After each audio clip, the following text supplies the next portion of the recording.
ஆலய பீடம் அலையலையாகிறோம். அருவியாய் வழியும் முன்னருளினில் நனைய ஆனந்தமாக வருகின்றோம். அருட்கரம் தேடி புன்னாலய பீடம் அலையலையாக வருகின்றோம். அருவியாய் வழியும் முன்னருளினில் நனைய ஆனந்தமாக வருகின்றோம்.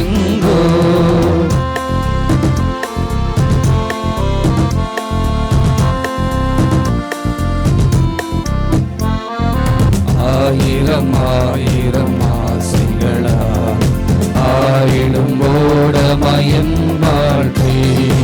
ஆயிரம் ஆயிரம் ஆசைகளா ஆடிடும் ஓடமயம் வாழ்க்கை. மூழ்கிடும் வேளையில் என் தலைவா உம் கரம் தானே எம்மை கரை சேர்க்கும். பெரும் புயலோ ஏதும் அலையோ நீரம் வருமோ துணை இருக்க. பெரும் புயலோ ஏதும் அலையோ நீரம் வருமோ துணை இருக்க. நாளுமே என்னை காத்திடும் அருட்கரம் தேடி உன்னாலய பீடம் அலையலையாக வருகின்றோம். அருவியாய் வழியும் முன்னருளினில் நனைய ஆனந்தமாக வருகின்றோம். தந்தை மகன் தூயாவியாரின் பெயராலே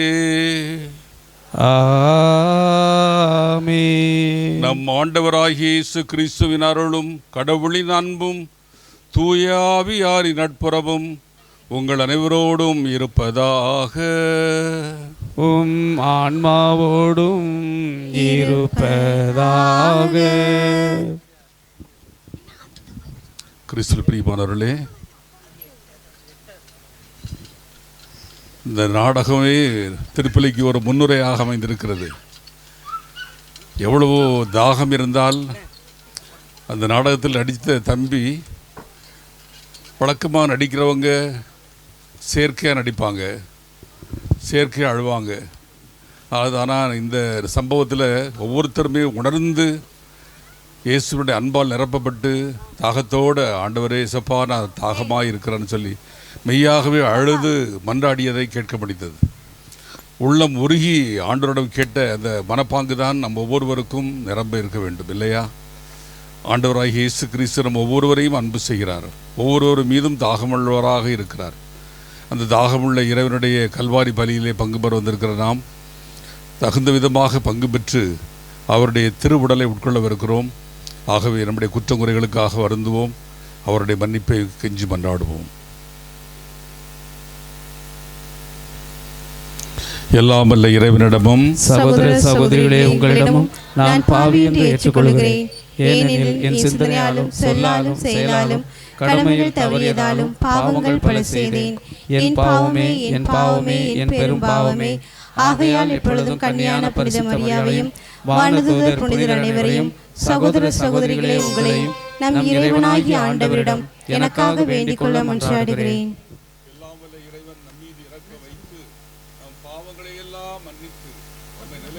அழைத்து செல்வாராக. ஆமென்.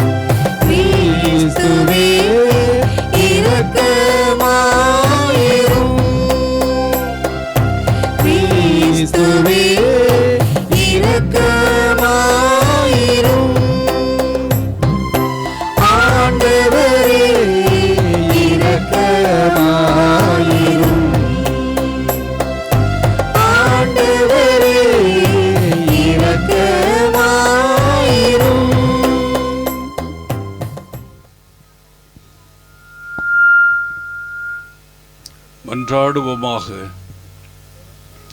எங்களை அதிகமாக அன்பு செய்கிற எங்கள் நல்ல தகப்பனே, உம்முடைய திருமகன் வழியாக நாங்களுமே அப்பா தந்தாய் என்று அழைக்கக்கூடிய உரிமை எங்களுக்கு தந்திருக்கிறீர்.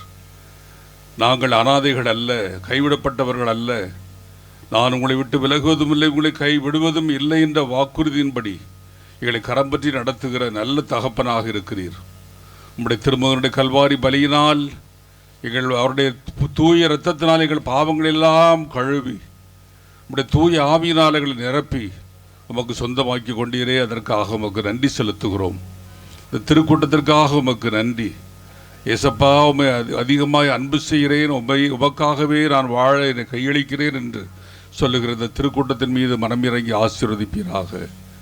என்னென்ன தாகத்தோடு உடைய பிள்ளைகளும் இந்த சமூகத்தில் தேடி இருக்கிறார்களோ, வேண்டுவதற்கும் நினைப்பதற்கும் மிக அதிகமாக செய்ய வல்லவர் நீர்.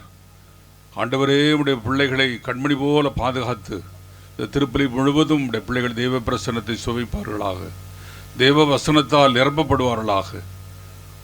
உடைய திருமகனை பற்றிய அறிவில் உள்ளங்கள் நிரப்பப்படுவனவாக நீர் அப்படியே ஆசீர்வதிப்பதற்காக உமக்கு நன்றி. எங்கள் ஆண்டவராகிய கிறிஸ்து வழியாக உம்மை மன்றாடுகின்றோ. ஆமென். முதல் வாசகம் 1 சாமுவேல் நூலிலிருந்து வாசகம்.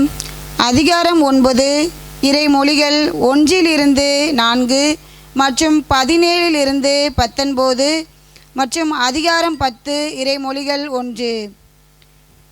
பெண்மையின் குலத்தில் கீசு என்ற ஆற்றல்மிகு வீரர் ஒருவர் இருந்தார். அவர் பெண்மையனின் அபியாவுக்கு பிறந்த பெக்கோராத்தின் மகனான சேரோரின் மகன் அபியேலுக்கு பிறந்தவர். அவருக்கு சவுல் என்ற ஓர் இளமையும் அழகும் கொண்ட மகன் இருந்தார். இஸ்ரேலின் புதல்வருள் அவரை விட அழகு வாய்ந்தவர் எவரும் இலர். மற்ற அனைவரையும் விட அவர் உயரமானவர். மற்ற அனைவரும் அவர் தோல் உயரமே இருந்தனர். சவுலின் தந்தை கீசுவின் கழுதைகள் காணாமற் போயின. கீசு தம் மகன் சவுலை அழைத்து, பணியாளன் ஒருவனை உன்னோடு கூட்டிக் கொண்டு கழுதைகளை தேடிப்போ என்றார். அவர் எப்ராயிம் மலை நாட்டையும் சாலிசா பகுதியும் கடந்து சென்றார். அவற்றை காணவில்லை. சாலிம் நாட்டு வழியே சென்றார். அங்கும் அவை இல்லை. பென்மையின் நாட்டை கடந்து சென்றார். அங்கும் அவை தென்படவில்லை. சாமுவேல் சவுலை கண்டதும் ஆண்டவர் அவரிடம், இதோ நான் உனக்கு சொன்ன மனிதன், இவனே என் மக்கள் மீது ஆட்சி புரிவான் என்றார். சவுல் வாயிலின் நடுவே சாமுவேலை நெருங்கி, திருக்காட்சியாளரின் வீடு எங்கே, தயை கூர்ந்து சொல்லும் என்று கேட்டார். சாமுவேல் சவுலுக்கு கூறியது, நானே திருக்காட்சியாளன். எனக்கு முன்பாக தொழுகை மேட்டுக்கு செல். இன்று நீ என்னோடு உண்ண வேண்டும். உன் உள்ளத்தில் இருப்பது அனைத்தையும் நாளை காலையில் நான் உனக்கு எடுத்துரைத்து உன்னை அனுப்பிவிடுகிறேன். அப்போது சாமுவேல் தைலக்குப்பியை எடுத்து அவர் தலை மீது வார்த்து அவரை முத்தமிட்டு கூறியது, ஆண்டவர் தம் உரிமை சொத்துக்கு தலைவனாக இருக்கும்படி உன்னை திருப்பொழிவு செய்துள்ளார் அன்றோ. இது ஆண்டவர் வழங்கும் அருள்வாக்கு. இறைவனுக்கு நன்றி.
இயேசுவே வாழ்க வாழ்க. இவை பொழுதேனும் என்னை பிரியாமல் காக்கும் தேவனாக, எல்லாமும் தந்து என்னோடு இருக்கும் இயேசுவே வாழ்க வாழ்க. இயேசுவே வாழ்க வாழ்க. இயேசுவே வாழ்க வாழ்க.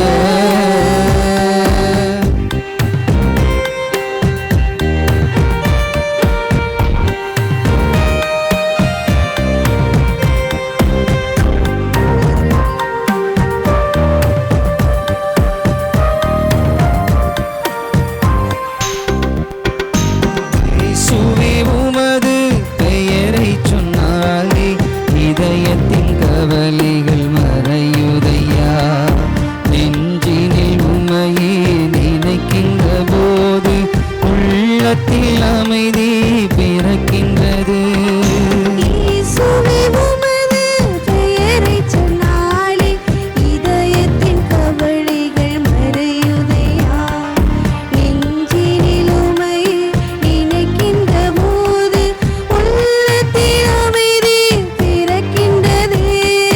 நலம் தரும் நல்லவரே, எழுந்திங்கு வாருமையா. குறையில்லா புது வாழ்வு தருபவர் நீரல்லவா. ஆயிரம் ஆயிரம் பாடல்கள் பாடி ஆண்டவா உன்னை துதிக்க வந்தேன். இவை பொழுதேனும் என்னை பிரியாமல் காக்கும் தேவனாக, எல்லாமும் தந்து என்னோடு இருக்கும் இயேசுவே வாழ்க வாழ்க. இயேசுவே வாழ்க வாழ்க. இயேசுவே வாழ்க வாழ்க.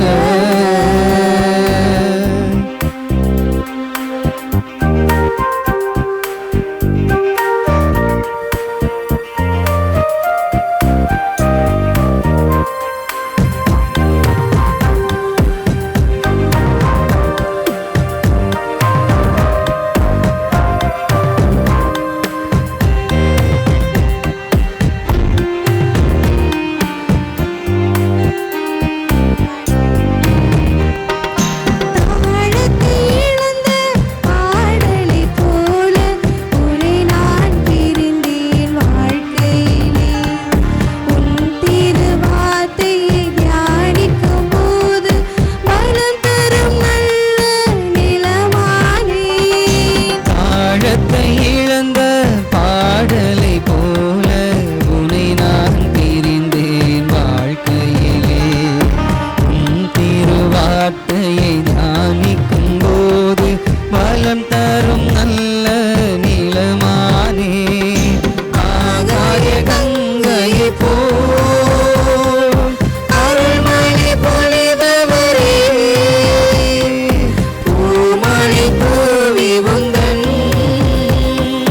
பொற்பாதம் பணிகின்றேன். கண்மணி போல் என்னை காக்கும் ராஜா, தானங்கள் இசைத்து துதிக்க வந்தேன். இவை பொழுதேனும் என்னை பிரியாமல் காக்கும் தேவனாக, எல்லாமும் தந்து என்னோடு இருக்கும் இயேசுவே வாழ்க வாழ்க. இயேசுவே வாழ்க வாழ்க. இயேசுவே வாழ்க வாழ்க. இயேசுவே வாழ்க வாழ்க. இயேசுவே வாழ்க வாழ்க.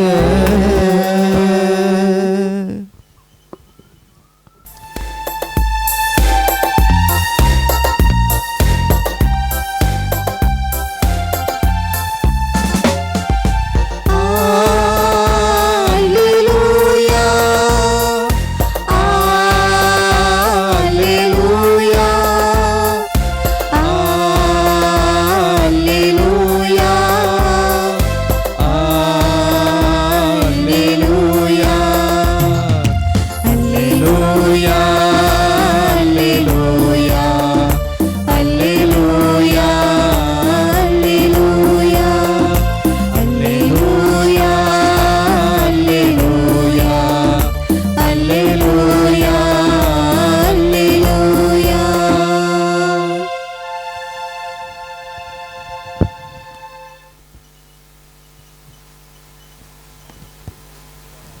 உம் ஆன்மாவோடும் இருப்பாராக. புனித மத்தேயு எழுதிய தூய நற்செய்தியில் இருந்து வாசகம். பிரிவு 16 இறைவாக்குகள் 13 முதல் 17 வரை. புனித மத்தேயு நற்செய்தி பிரிவு 16 இறைவாக்குகள் 13 முதல் 17 வரை. இயேசு பிலிப்பு சசரியா பகுதிக்கு சென்றார். அவர் தம் சீடரை நோக்கி, மானிட மகன் யார் என்று மக்கள் சொல்கிறார்கள் என்று கேட்டார். அதற்கு அவர்கள், சிலர் திருமுழுக்கு யோவான் எனவும், வேறு சிலர் எலியா எனவும், மற்றும் சிலர் எரேமியா அல்லது பிற இறைவாக்கினர்கள் ஒருவர் என்றும் சொல்கிறார்கள் என்றார்கள். ஆனால் நீங்கள் நான் யார் என்று சொல்கிறீர்கள் என்று அவர் கேட்டார். சீமோன் பேதுரு மறுமொழியாக, நீர் மெசியா, வாழும் கடவுளின் மகன் என்று உரைத்தார். அதற்கு இயேசு, யோனாவின் மகனான சீமோனே, நீ பெயர் பெற்றவன், ஏனெனில் எந்த மனிதரும் இதை உனக்கு வெளிப்படுத்தவில்லை, மாறாக விண்ணகத்தில் உள்ள என் தந்தையே வெளிப்படுத்தியுள்ளார். ஆண்டவரின் அருள்வாக்கு. கிறிஸ்துவே உமக்கு புகழ். எங்கள் அன்பின் தூய ஆவியாரே, உம்மை வாழ்த்தி வரவேற்கிறோம், உமக்கு நன்றி செலுத்துகிறோம். திருமுழுக்கு அருள் சாதனத்தின் வழியாக எங்களுக்குள் முத்திரையாக பொறிக்கப்பட்டிருக்கிற நீர் எங்களுக்கு கற்றுத்தரக்கூடிய நல்ல ஆசானாக இருக்கிறீர். உண்மையின் ஆவியார் வந்த பிறகு நிறைவுண்மை நோக்கி வழிநடத்துவார் என்ற ஆண்டவர் இயேசுனுடைய வார்த்தையின்படி நல்ல பரிசுத்த ஆவியானவரே, எங்களை நிறைவுண்மை நோக்கி வழிநடத்துகிற உடைய தயவுக்காக நன்றி செலுத்துகிறோம். இந்த நற்செய்தி பெருவிழா வழியாக உடைய பிள்ளைகளாகி எங்களுக்கு இது தந்து கொண்டிருக்கிற வான் அமுதத்திற்காக நன்றி செலுத்துகிறோம். நிறைவானது தோன்றும் பொழுது குறைவானது மறைந்து போகும் என்ற வார்த்தையின்படி நிறைவான வார்த்தை எங்கள் உள்ளங்களில் நிரப்புகிற பொழுது குறைவானது எல்லாம் விலகி போகிறது. ஒளி இருக்கிற இடத்தில் இருளுக்கு இடமில்லை. இறை ஒளியாக எங்களுக்குள் வாசம் செய்கிறீர், தங்கியிருக்கிறீர். அதற்காக நன்றி செலுத்துகிறோம். நல்ல தூய ஆவியாரே, இதோ உடைய பிள்ளைகளாகி எங்களோடு பேசுவீராக. உடைய வார்த்தை அமுதமாய் மதுரமாய் எங்களுக்கு கிடைப்பதாக, எங்களது வாழ்வில் ஒளி ஏற்றுவதாக, எங்களது வாழ்க்கை இன்னும் சிறப்படைவதாக நீர் அப்படியே ஆசீர்வதிப்பதற்காக நன்றி செலுத்துகிறோம். நல்ல பரிசுத்த ஆவியானவரே, உமக்கு நன்றி. ஆமேன்.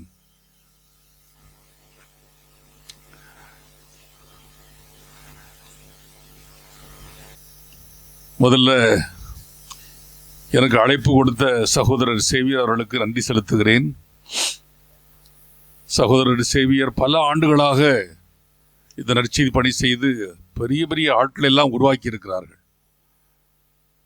சில பேர் பிரிந்து சென்றிருந்தாலும் அவர்களால் உருவாக்கப்பட்டவர்கள் என்பதை நினைக்கிற பொழுது அவர்கள் எவ்வளவு தாகமுள்ளவர்கள், இறைவார்த்தையிலே பற்றுள்ளவர்கள் என்பதை நான் அறிந்திருக்கிறேன். குருக்கள் மேல் மிகுந்த பற்றுள்ளவர், தெய்வ பயம் நிறைந்தவர் என்பதை அறிந்திருக்கிறேன். ஒருவேளை இங்கே வழிநடத்தி கொண்டிருக்கிற ஃபாதர் கிருபாகரன் இந்த நற்செய்தி கூட்டம் இங்கே நடத்தக்கூடாது என்று சொன்னால் கூட உடனே கீழ்ப்படிந்து விடுவார். அவ்வளவு தெய்வ பயமும் குருக்கள் மேல பற்றும் உள்ளவர் நம்முடைய சகோதரர் சேவியர்.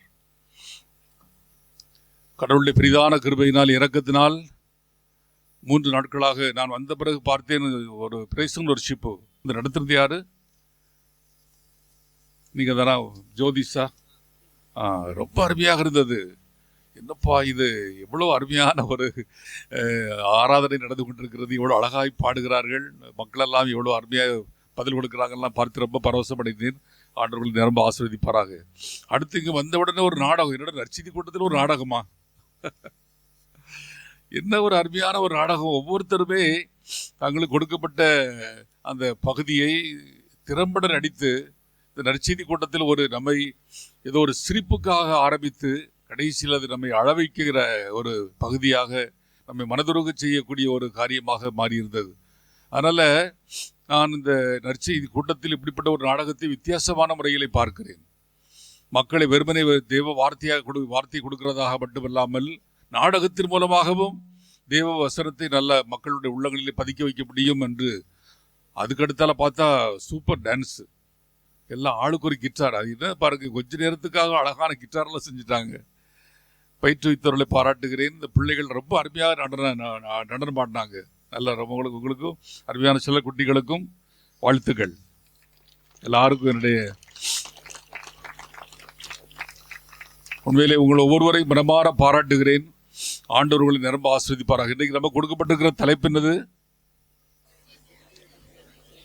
கிறிஸ்துவை பற்றிய நற்செய்தி உங்களுக்குள் நிறைவாக குடிகொள்வதாக. இதை எப்படி சொல்லணும்? கிறிஸ்துவை பற்றிய நற்செய்தி எனக்குள் நிறைவாக குடிகொள்வதாக. அப்படி மாற்றி சொல்லுமா? கிறிஸ்துவை பற்றிய நற்செய்தி எனக்குள் நிறைவாக குடிகொள்வதாக. இந்த தலைப்பில் தான் நிறைய வார்த்தைகள்லாம் கேட்டிருந்திருப்பீங்க இல்லையா? இந்த தலைப்பு எனக்கு ரொம்ப பிடிச்சி போச்சு. இப்படி ஒரு வசனம் பைபிளில் இருக்கா? என்ன அழகா இருக்கு.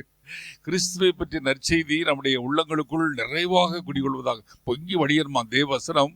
நம்ம இப்படி பரிசுத்த ஆவியானவர் என்னுடைய பாத்திரம் நிரம்பி வழிகிறதுன்னு தாவீது சொல்றது போல, தேவ வசனமும் வசனம் என்ற அமுதமும் கலப்பில்லாத ஞானப்பாலாகிய தேவ வார்த்தை நமக்குள் பொங்கி வழிய வேண்டும், நிறைவாக குடியிருப்பதாக.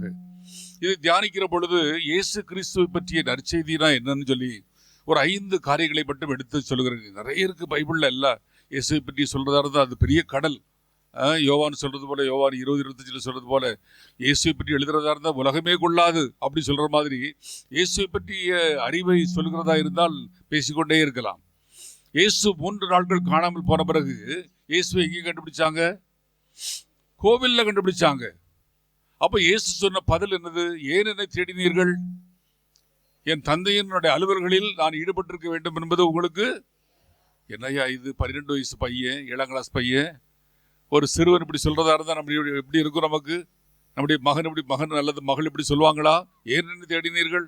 காணா போய் கோயிலில் கண்டுபிடிச்சாச்சுன்னா உங்கள் பிள்ளை அப்படிதான் சொல்லணும். இல்லை உங்கள் மகனை காணல அப்படின்னு யாராவது சொன்னாங்கன்னா கோயிலில் போய் பாருங்க இருப்பான் அப்படின்னு சொல்லக்கூடிய அளவுக்கு இந்த 12 வயது சிறுவனாகிய ஆண்டவர் இயேசு கிறிஸ்து ஏன் என்னை தேடினீர்கள்? அப்போ வந்து சிறு பிராயத்திலேயே, இந்த சிறு வயதிலேயே தந்தையோடு இருக்க வேண்டிய ஆழமான ஒரு என்ன சொல்றது, ஆழமான நெருக்கம், உறவு இயேசுவிடம் இருந்தது. சிறு 12 வயசுலேயே அவர் தகப்பனை தேட ஆரம்பித்தார். தகப்பனை எவ்வளவுக்கு தேடி கண்டுபிடித்தார் என்றால், அவரது அலுவலில் தான் நான் ஈடுபட்டிருக்க வேண்டும், அவர் விரும்புகிற காரியத்தை தான் நான் செய்ய வேண்டும், அவருக்கு பிரியமான செயல்களில் தான் நான் ஈடுபட வேண்டும் என்று அவ்வளவு தாகம் உள்ளவராக 12 வயசு வரை ஒரு சின்ன பையன், ஒரு சிறுவன், இவ்வளவு தாகம் இருந்தது. அப்ப சிறு பிராயத்திலேயே அவர் லூக்கா 2:52 சொல்லுகிறது. படிங்க, லூக்கா 2:52. இயேசு ஞானத்திலும் உடல் வளர்ச்சியிலும் மிகுந்து கடவுளுக்கும் மனிதருக்கும் முகந்தவராய் வாழ்ந்து வந்தார். இயேசு ஞானத்திலும் உடல் வளர்ச்சியிலும் இருக்கு. நம்முடைய பழைய மொழிபெயர்ப்பில் எப்படி இருக்குன்னா, இயேசு ஞானத்திலும் அறிவிலும். ஞானம் என்பது அருளப்படுவது, அறிவு என்பது பெறப்படுவது. ஞானம் என்பது கடவுளிடமிருந்து வரக்கூடிய இலவசமான கொடை. அறிவு என்பது உலகத்தில் நம்ம படிக்கிற பயாலஜி, தியாலஜி எல்லாம் படிக்கிறோம்ல, இதெல்லாம் உலக அறிவுகளை, அதாவது அறிவு என்பது. அப்ப இயேசு கடவுளை பற்றிய ஞானத்திலும் வளர்ந்தார், உலகத்தை பற்றிய அறிவிலும் வளர்ந்தார். அவரிடம் எந்த குறையும் இல்லை, அறிவிலும் ஞானத்திலும் வளர்ந்தார். அப்போ பிள்ளைகள், இன்னைக்கு நம்முடைய பிள்ளைகள் சிறு பிராயத்திலேயே, நிச்சயமாக உங்களை குறை சொல்ல முடியாது, நீங்கள் எவ்வளவு ஆர்வமாக தாகமாக இருக்கிறீர்களோ அதுபோல தான் உங்களது பிள்ளைகளும் எல்லாரும் நல்ல தாகமாக இருக்கிறாங்கன்னு சொல்லி நிச்சயமா நம்ப முடியும். ஏன்னா நீங்க உங்களது பிள்ளைகள் வித்தியாசமான பிள்ளைகள். மறைக்கல்வி இருக்கிற பள்ளிக்கூடத்தில் தான் சேர்க்க வேண்டுமே தவிர மறைக்கல்வி இல்லாத பள்ளிக்கூடத்தில் சேர்த்து விடக்கூடாது. பங்குல மறைக்கல்வி இருக்கிறது சரிதான். ஆனால் இன்றைக்கு அந்த ஸ்கூல்ல சேர்த்த நல்லா டியூஷன் இருக்கான், அந்த இது ஆர்ட்ஸ் இருக்கான், நிறைய கலைகள் இருக்கான், கராத்தே இருக்கான், டான்ஸ் இருக்கான் என்று சொல்லிக்கொண்டு மறைக்கல்வி இல்லாத பள்ளிக்கூடத்தில் சில பெற்றோர்கள் சேர்த்து விடுகிறார்கள். அப்படிப்பட்டவர்களாக நீங்கள் இருந்து விடக்கூடாது. இன்றைக்கு ரொம்ப தேவையாக இருக்கிறது. இன்றைக்கு மனிதனிடம் இருக்கிற ஒரு பெரிய ஒரு குறை என்ன தெரியுமா? அவன் கையில் இருக்கிற செல்போனை அவனிடமிருந்து பிரிப்பது இல்லையா? எல்லாரிடமும் செல்போன் இருக்கிறது. ஒரு பிச்சை எடுக்கிற அம்மா அம்மான்னு கூப்பிட்டாங்களாம். அப்போ உள்ள இருக்கிற அம்மா சொல்லிச்சாங்கெல்லாம் சாப்பாடெல்லாம் ஒன்றும் இல்லை போ அப்படின்னாங்களாம். அம்மா நான் சாப்பாட்டுக்கு வரல, இது செல்லை சார்ஜ் பண்ணி கொடுக்க அப்படின்னாங்களாம். அவ்வளவுக்கு இன்றைக்கு செல்போன் வந்து நீங்காத ஒரு பொருளாக இன்றைக்கு பிள்ளைகள் ரொம்ப அதற்கு அடிமைத்தனமாக. தயவு செய்து தெரிந்து கொள்ளுங்கள், உங்கள் பிள்ளைகள் செல்போனில் எவ்வளவு நாட்டமாக இருக்கிறார்களோ அவ்வளவுக்கு அது அழிவு. இன்றைக்கி சில பெற்றோர்கள் செல்ஃபோனை காட்டி தான் சாப்பாடு ஊட்டுறீங்கல்ல. அந்த காலத்தில் செல்ஃபோனை காட்டி சாப்பாடு ஊட்டினாங்க. அதுவும் வன்முறை காட்சிகள், சில வயலன் கேம்ஸ் எல்லாம் இருக்குது.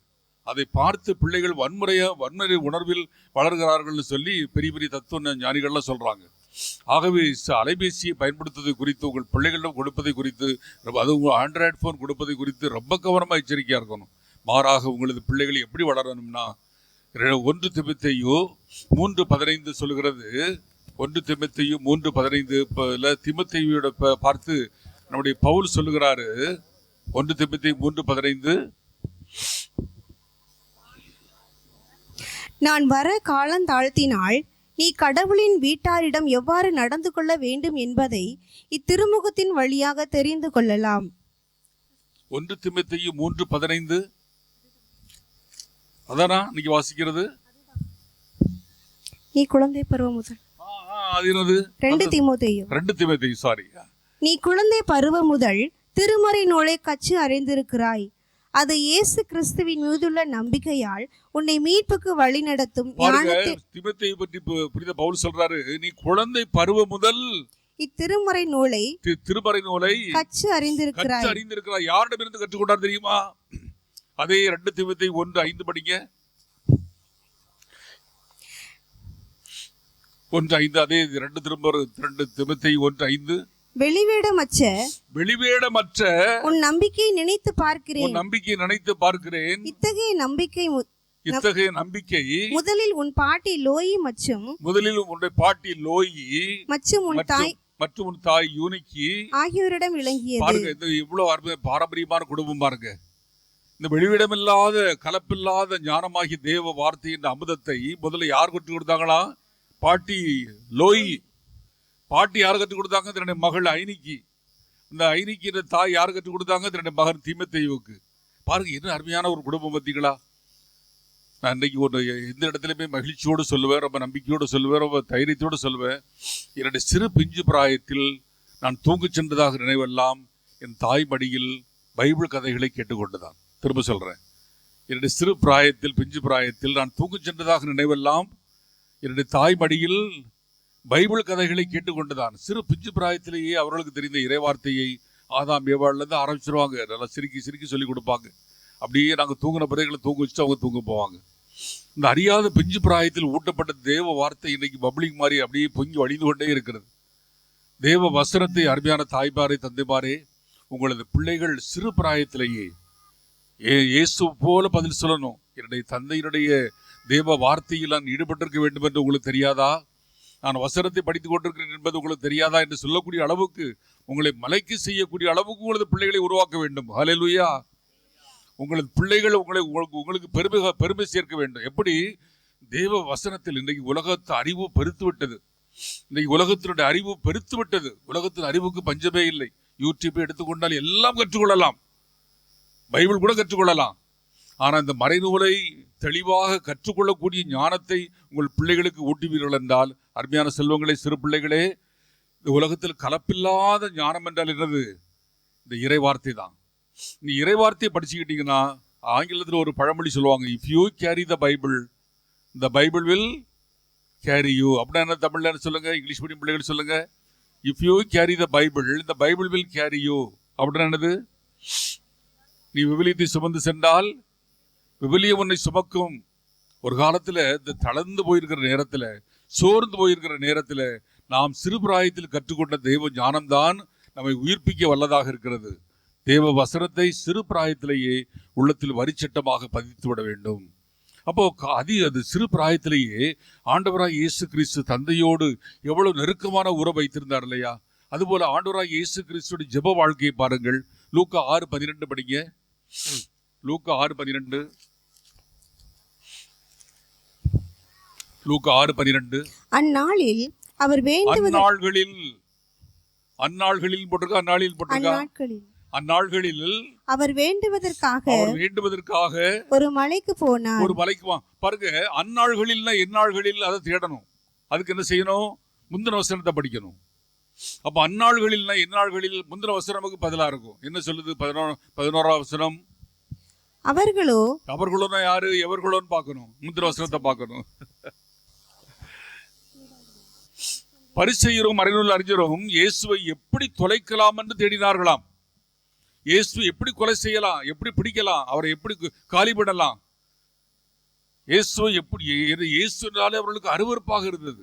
இயேசுடைய வார்த்தை கேட்க கேட்க அவர்களுக்குள் கோபம் பொங்கி வழிந்தது. ஆனால் இயேசு தொலைத்து விட வேண்டும் என்று நினைத்தார்கள்.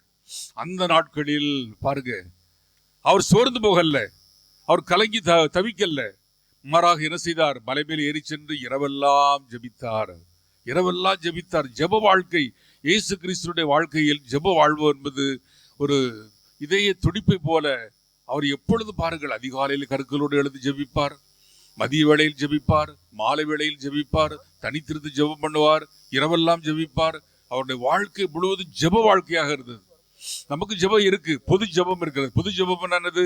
திருப்பலி, நற்கருணை, ஆசிரியர், அதெல்லாம் பொது ஜெபம். குழு ஜெபம் இருக்கிறது. இப்படிப்பட்ட ஒரு அருங்குடை ஜெபக்குழு வழியாக குழு ஜெபம் இருக்கிறது. அப்புறம் குடும்ப ஜெபம் இருக்கிறது, குடும்பமாக சேர்ந்து ஜெபமாலை சொல்றது, இப்படிப்பட்ட ஜெபம் இருக்கிறது. ஆனால் தனி ஜெபம் இருக்கிறதா? தனி ஜெபம் இருக்கிறதா?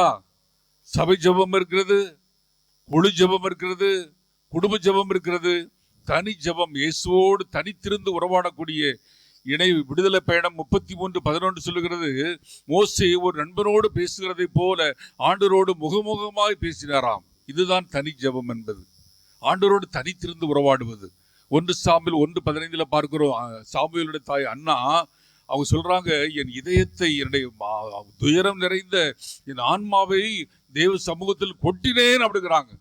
அப்படின்னு அர்த்தம், உள்ளம் உருகி போயிடுச்சு, தண்ணீராயிற்று. என்னுடைய ஆண்டவருடைய சமூகத்தில் என்னுடைய பாரத்தை எல்லாம் கொட்டினேன்.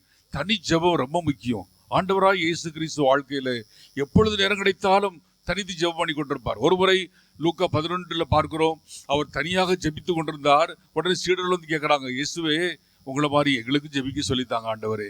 உடனே தான் பரலோகத்திலிருந்து அழகா சொல்லி கொடுக்கிறார். சரி, மார்க் 1:29 படிங்க. மார்க் 1:29. அவர்கள் தொழுகை கூடத்தை விட்டு வெளியே 1:29. அவர்கள் தொழுகை கூடத்தை விட்டு 1:32 படிங்க. மாலை வேளையில் பாருங்க, மாலை வேளையில் கதிரவன் மறையும் நேரத்தில் நோயாளர்கள் பேய் பிடித்தவர்கள் அனைவரையும் மக்கள் அவரிடம் கொண்டு வந்தார்கள். நகர் முழுவதும் வீட்டு வாயில் முன் கூடியிருந்தது. பல்வேறு பிணிகளால் வருந்திய பலரை அவர் குணப்படுத்தினார். பல பேய்களை ஓட்டினார். அந்த பேய்கள் அவரை அறிந்திருந்ததால் அவற்றை அவர் பேசவிடவில்லை. பாருங்க, கொஞ்சம் கற்பனை பண்ணி பாருங்க. முந்தின நாள் சாயந்தரம் மாலை வேளையில் சூரியன் எல்லாம் அஸ்தமித்த பிறகு அந்த ஊர்ல இருக்கிற எல்லா நோயாளிகள், பேய் பிடிச்சவங்க, மதிமயங்கியோ எல்லாரையும் உணர்ந்துட்டாங்க. அவர் எல்லாரையும் குணமாக்கினார்னா எவ்வளவு களைப்பா இருந்திருப்பார் இல்லையா? எவ்வளவு களைப்பு உண்டாயிருக்கும். சரீர பிரகாரமாக அவ்வளவு பேருக்கும் ஜெபம் பண்ணி பேரெல்லாம் ஓட்ட பிறகு நிச்சயமாக ஒரு மனிதன் என்கிற முறையில் அவர் ரொம்ப சோர்ந்து போயிருப்பார். ஆனால் அவர் தன்னை ஒரு அதிகாலையில் ஜெபிக்கிற பழக்கத்தை விடவே 35 அவசரம் படிங்க. இயேசு விடியற் காலை கருக்களில் எழுந்து தனிமையான ஒரு இடத்திற்கு சென்று இறைவனிடம் வேண்டிக் கொண்டிருந்தார். பாருங்க, முந்தின நாள் எவ்வளவுதான் களைப்பா இருந்தாலும், எவ்வளவுதான் லேட்டா தூங்க போயிருந்தாலும், எவ்வளவுதான் அசதியா இருந்தாலும், இந்த அதிகாலை கருக்களிலே எழுந்து ஜெபிக்கிற பழக்கத்தை அவர் விடவில்லை. அவரை யார் எழுப்பி விட்டா? சொல்லுங்க பாப்போம். அவரை யார் எழுப்பி விட்டா? அவரை யார் எழுப்பி விட்டது? தூய ஆவியானவர். அப்படி பைபிள் எங்க இருக்கு? எசையா 54 படிங்க. எசையா 54.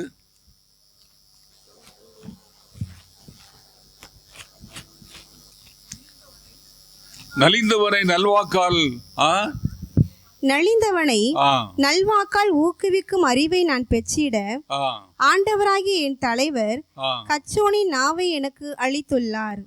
காலைதோறும் அவர் என்னை தட்டி எழுப்புகிறார். பிதா என்னை தட்டி எழுப்புகிறார். ஏய் ஜீசஸ், அதிகாலை நேரம் ஆயிற்று, எழும்பு அப்படின்னு சொல்லி சில பேருக்கு நல்ல பழக்கம் இருக்கு. அதிகாலை 3 மணிக்கு எழுப்பி ஜெபிக்கிற பழக்கம் யாருக்காவது இருக்கா? ஹல்லேலூயா. பாக்கியவான்கள், பாக்கியவதிகள்.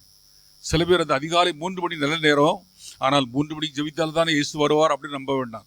அவர் நேரம் இடம் கடந்தவர் இல்லையா? நேரத்தை கடந்தவர், இடத்தை கடந்தவர். அதிகாலையில் ஜெபிக்கிறது என்பது நம்முடைய உடலும் மனசும் நல்ல உற்சாகமா இருக்கும். அதனால அது ஜெபிக்கிறது நல்ல பழக்கம். ஆனால் நம்முடைய உடலுடைய தன்மையையும் நாம் புரிந்து கொள்ள வேண்டும். சரி, ஓகே. அப்போ ஆண்டவராய் இயேசு கிறிஸ்து அதிகாலையிலே எழுந்து ஜெபிக்கிற நல்ல பழக்கத்தை கொண்டிருந்தார். இந்த உலகத்தில் மற்ற நேரத்தை எடுத்துக்கொண்டோமானால் ஏதாவது ஒரு வேலை வந்துவிடும் இல்லையா? காலையில் எழுந்த உடனே அந்த வேலை இந்த வேலை இந்த வேலையில் களைப்பா.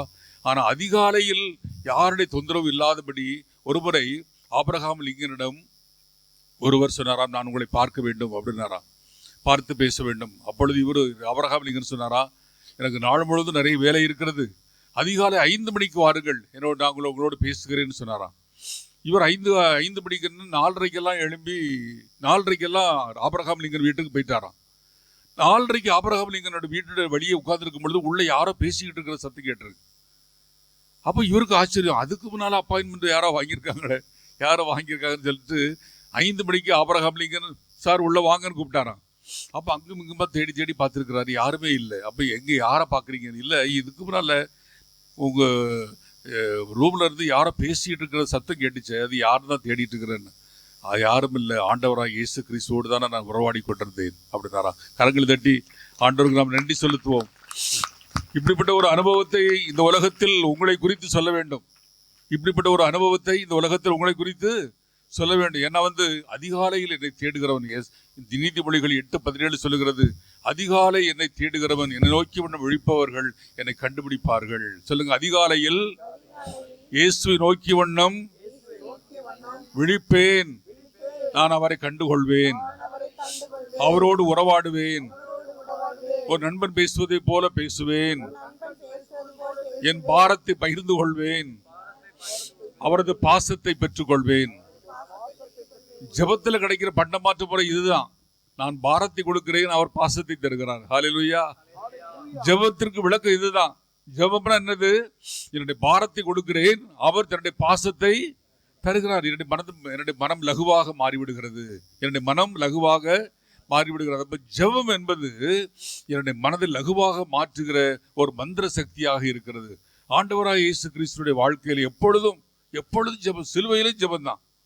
சிலுவையிலே அறையப்பட்டிருந்த நேரத்தில் கூட அவர் தந்தையே இவர்களை மன்னியும் சொல்லி ஜெபம் பண்ணார் இல்லையா? லூக்கா 21:34 படி தந்தையே இவர்களை மன்னியும், அப்படி இவர்களை செய்வது இன்னதென்று அறியாமல் செய்கிறார்கள் சொல்லி சிலுவையில் அறையப்பட்டு தொங்கிக் கொண்டிருக்கிற நேரத்திலும் அவர் ஜெபம் செய்து கொண்டிருந்தார். ஆகவே அருமையானவர்களே, உங்கள் வாழ்க்கையில் தனி ஜெபம் தனியாக அமர்ந்து ஜெபிக்கிற பழக்கத்தை நீங்கள் உருவாக்கி கொள்ள வேண்டும்.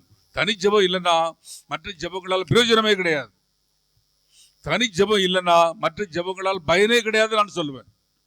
தனி ஜெபத்தில் தான் நாம் ஆண்டவரோடு தனித்து உறவாட முடியும், நம்முடைய பாரங்களை பகிர்ந்து கொள்ள முடியும். தனித்து உறவாடுகிற நல்ல பழக்கத்தை உருவாக்கி கொள்ள வேண்டும். இந்த உலகத்தில் கடவுள் இந்த உலகத்தில் பிறப்பார் என்றால் அவர் எப்படிப்பட்ட குணங்களை கொண்டிருப்பார் என்பதற்கு இயேசு ஒரு அடையாளமாக இருக்கிறார். ஹல்லேலூயா.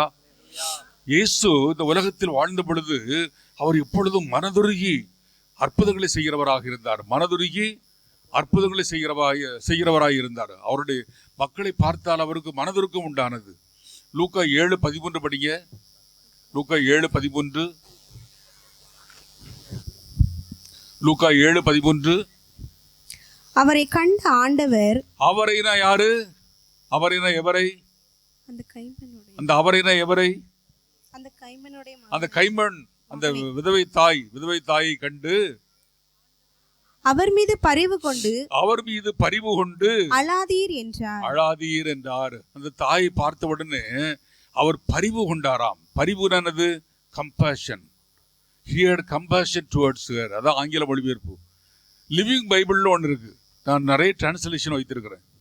அதுல லிவிங் பைபிள் அப்படிங்கிற இடத்துல he had compassion towards her அப்படிங்கிறதுக்கு எப்படி போட்டிருக்கேன்னா, his heart went out to her. அவருடைய இருதயம் அவளுக்குள் சென்றதாம். அந்த பரிவு என்பதற்கான விளக்கம் பாருங்க, அவருடைய இருதயம் அவளுக்குள் சென்றது. நான் இதை யோசித்து பார்த்தேன். இந்த கம்பேஷன்ங்கிற வார்த்தைக்கு இவ்வளவு அருமையான விளக்கம் இருக்கிறது. எதனால் அவருடைய இருதயம் அவளுக்குள் சென்றது அப்படின்னு யோசித்து பார்க்கிற பொழுது, என்னுடைய விதவை தாயாகி என்னுடைய தாயும் தன்னுடைய ஒரே மகனான என்னை சிலுவையிலே இழக்கும் பொழுது இப்படித்தானே அழுவார் கதறுவார் என்று தன் தாயின் வேதனையை அந்த தாயில் பார்த்தபடியினால் அவருடைய இருதயம் அவளுக்குள் சென்றது. ஹல்லேலூயா. கரங்கள் தட்டி ஆண்டவர் இயேசு எவ்வளவு பரிவுள்ளவர். பரிவுள்ளவர் என்றால் இதுதான் அர்த்தம். அவருடைய இருதயம் அவளுக்குள் சென்றது. தன் தாயை நினைத்து பார்த்தார். தன் ஒரே மகனான என்னை இழந்த பிறகு இந்த தாய் தன் ஒரே மகனை இழந்து அழுகிறது போலதானே அழுவார் என்று தன் தாயின் வேதனையை அந்த தாயில் பார்த்தபடியினால் அவர் மனதுருக்கம் கொண்டார். மகனை உயிர்ப்பித்து தாயிடம் ஒப்படைத்தார். எவ்வளவு அருமையான ஆண்டவர். மார்க் 1:42 படிகள். மார்க் 1:42. உடனே தொழுநோய் 42. இயேசு அவர் மீது பரிவு கொண்டு. இயேசு யார் மீது பரிவு கொண்டார்? ஒரு தொழுநோயாளி. தொழுநோயாளின்னு அப்படி இருப்பாங்க. விரல் இருக்காது, மூக்கு இருக்காது, காது இருக்காது, எல்லாம் அப்படியே விழுந்திருக்கும். அந்த தொழுநோயாளி மீது பரிவு கொண்டு. ஏன் பரிவு கொண்டார்? யாராவது பதில் சொல்வீங்களா? இப்ப பரிவுக்கு விளக்கம் சொல்லிட்டேன். பரிவு கொண்டார் அப்படின்னு என்ன அர்த்தம்? அவருடைய இருதயம் அடுத்தவருக்குள் சென்றது. இப்ப இயேசு தொழுநோயாளியை பார்த்து பரிவு கொண்டார்னு எழுதப்பட்டிருக்கிறது. ஏன் பரிவு கொண்டார்? சிலுவையில இப்படித்தானே நான் எசையா 52:14, 53 1 சொல்வது போல, கண்டோர் கண்மறைத்து அருவருக்கும் மனிதனைப் போல அவர் இகழப்பட்டார். முகசாயலே இல்லை, மனிதனுடைய சாயலே இல்லாத அளவுக்கு அவ்வளவாய் அவர் உடலெல்லாம் கிழிக்கப்பட்டு முகமெல்லாம் சிதைக்கப்பட்டு அப்படி சிலுவையில் தொங்குகிற தன்னுடைய வேதனையை அந்த மனிதனில் பார்த்தபடினால் அவருடைய இருதயம் அவனுக்குள் சென்றது. ஹல்லேலூயா. இயேசு இப்படித்தான் ஒவ்வொருவர் மீதும் பரிவு கொண்டு அவர் மனதுருக்கம் நிறைந்தவராக இந்த உலகத்தில் அற்புதங்களை செய்கிறவராக இருந்தார். மனதுருக்கம் நிறைந்தவராக நாமும் கூட மனதுருக்கம் நிறைந்தவர்களாக இருக்க வேண்டும் இல்லையா? அது எங்க பரிவு, எங்க மனதுருக்கம் காட்டுதல்? மனதுருக்கத்தை எங்க வெளிப்படுத்தலாம்? நம்முடைய வீட்டிலேயே வெளிப்படுத்தலாம். ஒருமுறை நான் இந்த லூசியா நிறுவனத்தில் இயக்குனராக இருந்த பொழுது ஒரு தாயும் மகனும் காணிக்கை கொடுக்க வந்திருந்தாங்க. மகன் காணிக்கை கொடுத்து விட்டு பில்லை வாங்கிட்டு போயிட்டாரு. இந்த தாய் திரும்ப உள்ள வந்து, ஃபாதர் என்னுடைய மகனுக்காக வேண்டிக்கிறங்க, அவர் வேற சபைக்கு போயிட்டு இருக்கிறாரு அப்படின்னு சொல்லிட்டு இருந்தான். இந்த மகனுக்கு வந்துச்சு கோபம். உள்ள வந்து, பெருசு என்னது? பெருசு? அது என்ன பெருசு? இந்த பெருசுன்னு சொல்றது கெட்ட வார்த்தை இல்லையா? பெருசுன்னு சொல்றது கெட்ட வார்த்தை இல்லையா? கிழவன் கிழவின்னு சொல்றது கெட்ட வார்த்தை இல்லையா? அம்மா அப்பா தாத்தா பாட்டிங்கிற அழகான பேர் இருக்கு, அது பேர் இல்லையா? அதெல்லாம் அந்த பேர் சொல்லி இல்லையா கூப்பிடணும்? நான் அவனை கூப்பிட்டேன், தம்பி இங்க வாங்க, உங்க காணிக்கை வாங்கிட்டு போங்க. இப்படி தாய்க்கு கூட மரியாதை செலுத்த தெரியாத ஒருவருடைய காணிக்கை எங்களுக்கு தேவையில்லை. தாயை பார்த்து பெருசு என்ன? இதுதான் உங்க சபையில சொல்லிக் கொடுக்குற ஞானமா? நல்லா தெரிந்து கொள்ளுங்க. பிரிந்த சபைக்கு போறோம்னு பரிசுத்தமாகிறான்னு நினைச்சிடாங்க. அங்க போறீங்கன்னா இருக்கிற பரிசுத்தமும் போயிடும். உங்களுக்கு ஒன்னே ஒன்று கிடைக்கும். என்ன தெரியுமா? ஆவிக்குரிய பெருமை கிடைக்கும். ஆவிக்குரிய பெருமை கிடைக்கும். நான் பரிசுத்தமாயிட்டேன், நான் குடிய விட்டேன். இந்த ரோமன் கத்தோலிக்க மக்கள் எல்லாம் குடியில கிடக்குறாங்க. நான் குடிய விட்டேன். குடியப்பட்டு தானே விட்டா? மற்ற இன்னும் நிறைய இருக்கு, விட வேண்டியதெல்லாம் நிறைய இருக்கு. ஒன்றை விட்ட உடனே என்ன போய் இவரை ரட்சிக்கப்பட்டாராம். என்னப்பூ ரட்சிப்பு, அது பிச்சிப்பூ. அது கிறிஸ்துவ அருமையானவர்களே, நம்முடைய வீட்டிலேயே வயதானவர்களை எப்படி மதிக்கிறீங்க? வயதாயிட்டுனா ஒரு பக்கத்தில் ஒரு வீட்டில் ஒரு பாட்டியம்மா இறந்துட்டாங்க. உடனே துக்க விசாரிக்கிறதுக்காக பக்கத்து வீட்டு சகோதரி போய் கேட்டுக்கிறாங்க, எப்படி இறந்தாங்க? வீட்டில் இருக்கிற கிணத்துல விழுந்துட்டாங்க அப்படின்னு சொல்லி. ஐயோ வருத்தமா இருக்கு. உடனே இந்த சகோதரி சொல்றாங்களா, எங்க வீட்டில் தான் கிணறு இருக்கு அப்படின்னு. அப்ப இந்த சகோதரி சொல்றாளா, கிணறு இருக்கிறது பெருசு இல்லை, பிடிச்சி தள்ளணும். தயவுசெய்து இதை ரொம்ப சீரியஸ் எடுத்துறாக்கி, உங்க வீட்டை கிணறு இருந்தா பிடிச்சி தள்ளிட்டு கடைசியில சாமியார் நல்ல ஆலோசனை கொடுத்தாரியா அப்படின்னு சொல்லி படியெல்லாம் எம்எல்ஏ போட்டுறாங்க. கிறிஸ்துவ அருமையானவர்களே, இந்த மனதுருக்கம் என்னது? அடுத்தவர் வேதனையில் தன்னுடைய வேதனையை பார்ப்பது, அடுத்தவர் வேதனையை தன்னுடைய வேதனையாக பார்ப்பது. அடுத்தவருடைய கஷ்டத்தை தன்னுடைய கஷ்டமாக நினைப்பது. அப்படிப்பட்ட மனதுருக்கம் இருந்தால்தான் கடைசி நாள சொல்வாரு, சின்னஞ்சிறிய சகோதரர்களுக்கு நீங்கள் இவற்றை செய்த பொழுதெல்லாம் எனக்கே செய்தீர்கள், இயேசுக்கே செய்தீர்கள் என்ற அந்த பேரை பெற முடியும். நம்முடைய பரவச பேச்சோ அல்லது இறைவார்த்தை ஞானமோ. இந்த திருப்பாடல் 23 எத்தனை பேருக்கு தெரியும்? திருப்பாடல் 23 மனப்பாடமா? அந்த திருப்பாடல் 23 ஸ்பெஷாலிட்டி என்ன தெரியுமா? இந்த திருப்பாடல் 23 ஸ்பெஷாலிட்டி, சிறப்பு தன்மை என்ன தெரியுமா? எத்தனை வசனம் இருக்கு? 6 வசனம். ஆனா நான், என், எனது அப்படின்னு எத்தனை முறை இருக்கு தெரியுமா? அதுல 16 முறை இருக்கு. இயேசுவே என் ஆயர், எனக்கு ஏதும் குறையில்லை. பசும்புல் வழி மீது என்னை இளைப்பாற செய்கிறீர், அமைதியான நீர்நிலைக்கு என்னை அழைத்து செல்கிறீர், எனக்கு புத்துயிர் அளிக்கிறீர், உன் பெயருக்கு ஏற்ப என்ன நீதி வழி நடத்துகிறீர். மேலும் சாவி நீரோடு சொல் பள்ளத்தாக்கில் நான் நடக்க நேர்ந்தாலும் நீர் என்னோடு இருப்பதால் எத்திரிக்கு இருக்க வஞ்சினேன். உன் கோல் நெடுங்கடியும் என்னை தேற்றும், என்னுடைய எதிரிகளின் கண்முன்னை எனக்கு ஒரு விருந்தினை ஏற்பாடு செய்கிறீர். என் தலையில் அறுவடை தைலம் பூசுகிறீர், என் பாத்திரம் நிரம்பி வழிகிறது. உண்மையாகவே என் வாழ்நாளெல்லாம் அப்படி அருளெல்லாம் பேரன்பும் என்னை படை சூழ்ந்து வரும். நானும் உமது இல்லத்தில் 2 நாள் வாழ்ந்திருப்பேன். அந்த திருப்பாடல் 5 முறை சொல்ற வழக்கம் எனக்கு உண்டு. அதிகாலை எழுந்த உடனே, இரவு தூங்க போறதுக்கு முன்னால, 3 வேளை உணவுக்கு முன்னால சொல்லுவீங்களா? ஒரு தீர்மானம் எடுக்கிறீங்களா? 5 வேளை காலையில் எழுப்பி சொல்லிடலாம், ராத்திரி தூங்குவதற்கு முன்னால சொல்லிடலாம். சாப்பாடுக்கு முன்னால சொல்றது கொஞ்சம் கஷ்டம் இல்லை? பசியா இருக்கு, சாப்பாடு டேஸ்டா இருக்கு, நல்ல சுட சுட இருக்கு, இந்த நேரத்துல போய் நிறையா இது அப்படின்னு இதுலதான் நம்முடைய கட்டுப்பாடு இருக்குது. சுய தன்னடக்கம், தன்னடக்கத்தை கற்றுக்கொள்கிறோம். 1 தீமோத்தேயு 4:4 சொல்லுகிறது, இறைவார்த்தையும் நம்முடைய வேண்டலும் உணவை புனிதமாக்குகிறது. இறைவார்த்தையும் நம்முடைய வேண்டலும் உணவை புனிதமாக்குகிறது. இன்னைக்கு உணவெல்லாம் கலப்படமா இருக்கா இல்ல? அதை பற்றி பயமில்லாமல் சாப்பிடணும்னா தயவு செய்து தெரிந்து கொள்ளுங்கள், இது 5 முறை சொல்லுகிற வழக்கத்தை கடைபிடிங்கள். எப்பெல்லாம் சொல்லணும்? அதிகாலை எழுந்த உடனே, இரவு உறங்க போகிறதுக்கு முன்பு, அப்புறம் 3 வேளை. 3 வேளை தானே சாப்பிடுவீங்க? சரி, 3 வேளை உணவுக்கு முன். அதனால இந்த 5 முறை சொல்லுகிற வழக்கம் இருக்குமானால் நிச்சயமாக உங்கள் வாழ்க்கையில் ஒரு பெரிய ஆசீர்வாதத்தை பார்ப்பீர்கள். நிச்சயமாக. ஏன்னா கடவுளுடைய வார்த்தை நீங்க திரும்ப திரும்ப சொல்றீங்க பார்த்தீங்களா? திரும்ப திரும்ப சொல்லணும். இந்த சும்மா 1000 ஆண்டவர் எனக்கு குறைவா ஆமென் அப்படி சொல்லி பிடிக்க கூடாது. உணர்ந்து சொல்ல. நான் சொன்ன பார்த்தீங்களா, என் 1000 ஆண்டவர் எனக்கு என்ன குறைவு. அந்த என், நான், எனது அப்படிங்கிறத ரொம்ப தைரியத்தோட, இந்த நம்பிக்கையோட, உறுதியோட, என்ன இயேசு என்னோடு இருக்கும் பொழுது எனக்கு பயம் இல்லை, கலக்கம் இல்லை என்ற விசுவாச வார்த்தைகளை திரும்ப திரும்ப சொல்வதற்கு இது வாய்ப்பாக இருக்கிறதா? ஏன்னா மற்றவர்கள் கேட்பதற்கு முன்பாக நம்முடைய காது தான் பக்கத்தில் இருக்கு இல்லையா? என்ன வாழ்க்கை, என்ன வாழ்க்கை, இதெல்லாம் கெட்ட வார்த்தை. என்ன எல்லாரும் சிரிக்கிறீங்க? எதுதாயாவும் கெட்ட வார்த்தை, இது தரங்க சொல்லிக்கிட்டே இருக்கிறோம். ஐயோ அச்சோ, இந்த வார்த்தை வாயில வரவே கூடாது. ஆண்டவருடைய பிள்ளைகள் வாயில என்ன வரணும்? நன்றி ஏசப்பா. கால் தடிக்கி விழுந்துட்டு எவன் போட்ட கல்லோ அப்படின்னு வரக்கூடாது. நன்றி ஏசப்பா. எல்லாவற்றுக்கும் என்ன நேர்ந்தாலும் தெரியுதில்ல, வசனம் தெரியுதில்ல. அப்படின்னா யார் திட்டினாலும், ஆசிரியர் திட்டினாலும், அம்மா அப்பா திட்டினாலும், மாமி திட்டினாலும், மருமகள் திட்டினாலும் என்ன சொல்லணும்? நன்றி ஏசப்பா.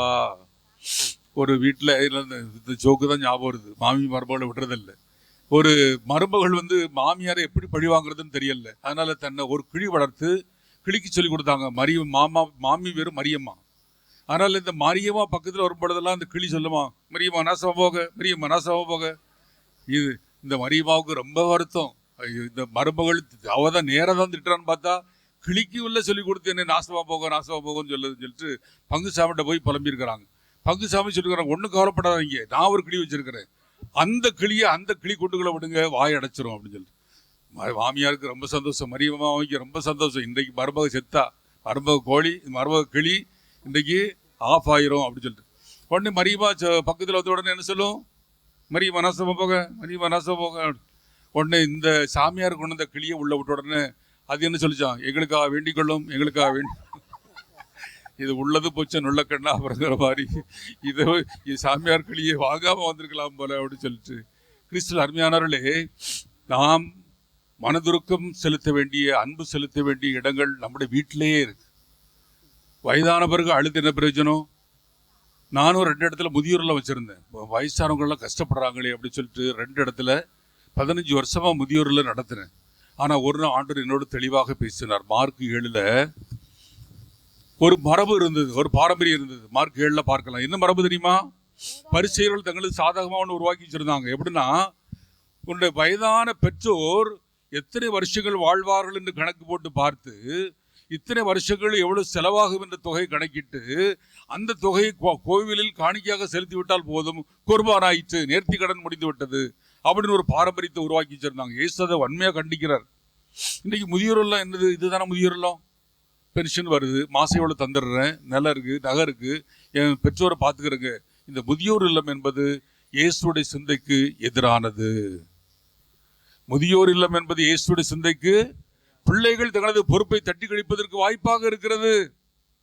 முதியோர் இல்லம் எதற்கு தேவை தெரியுமா?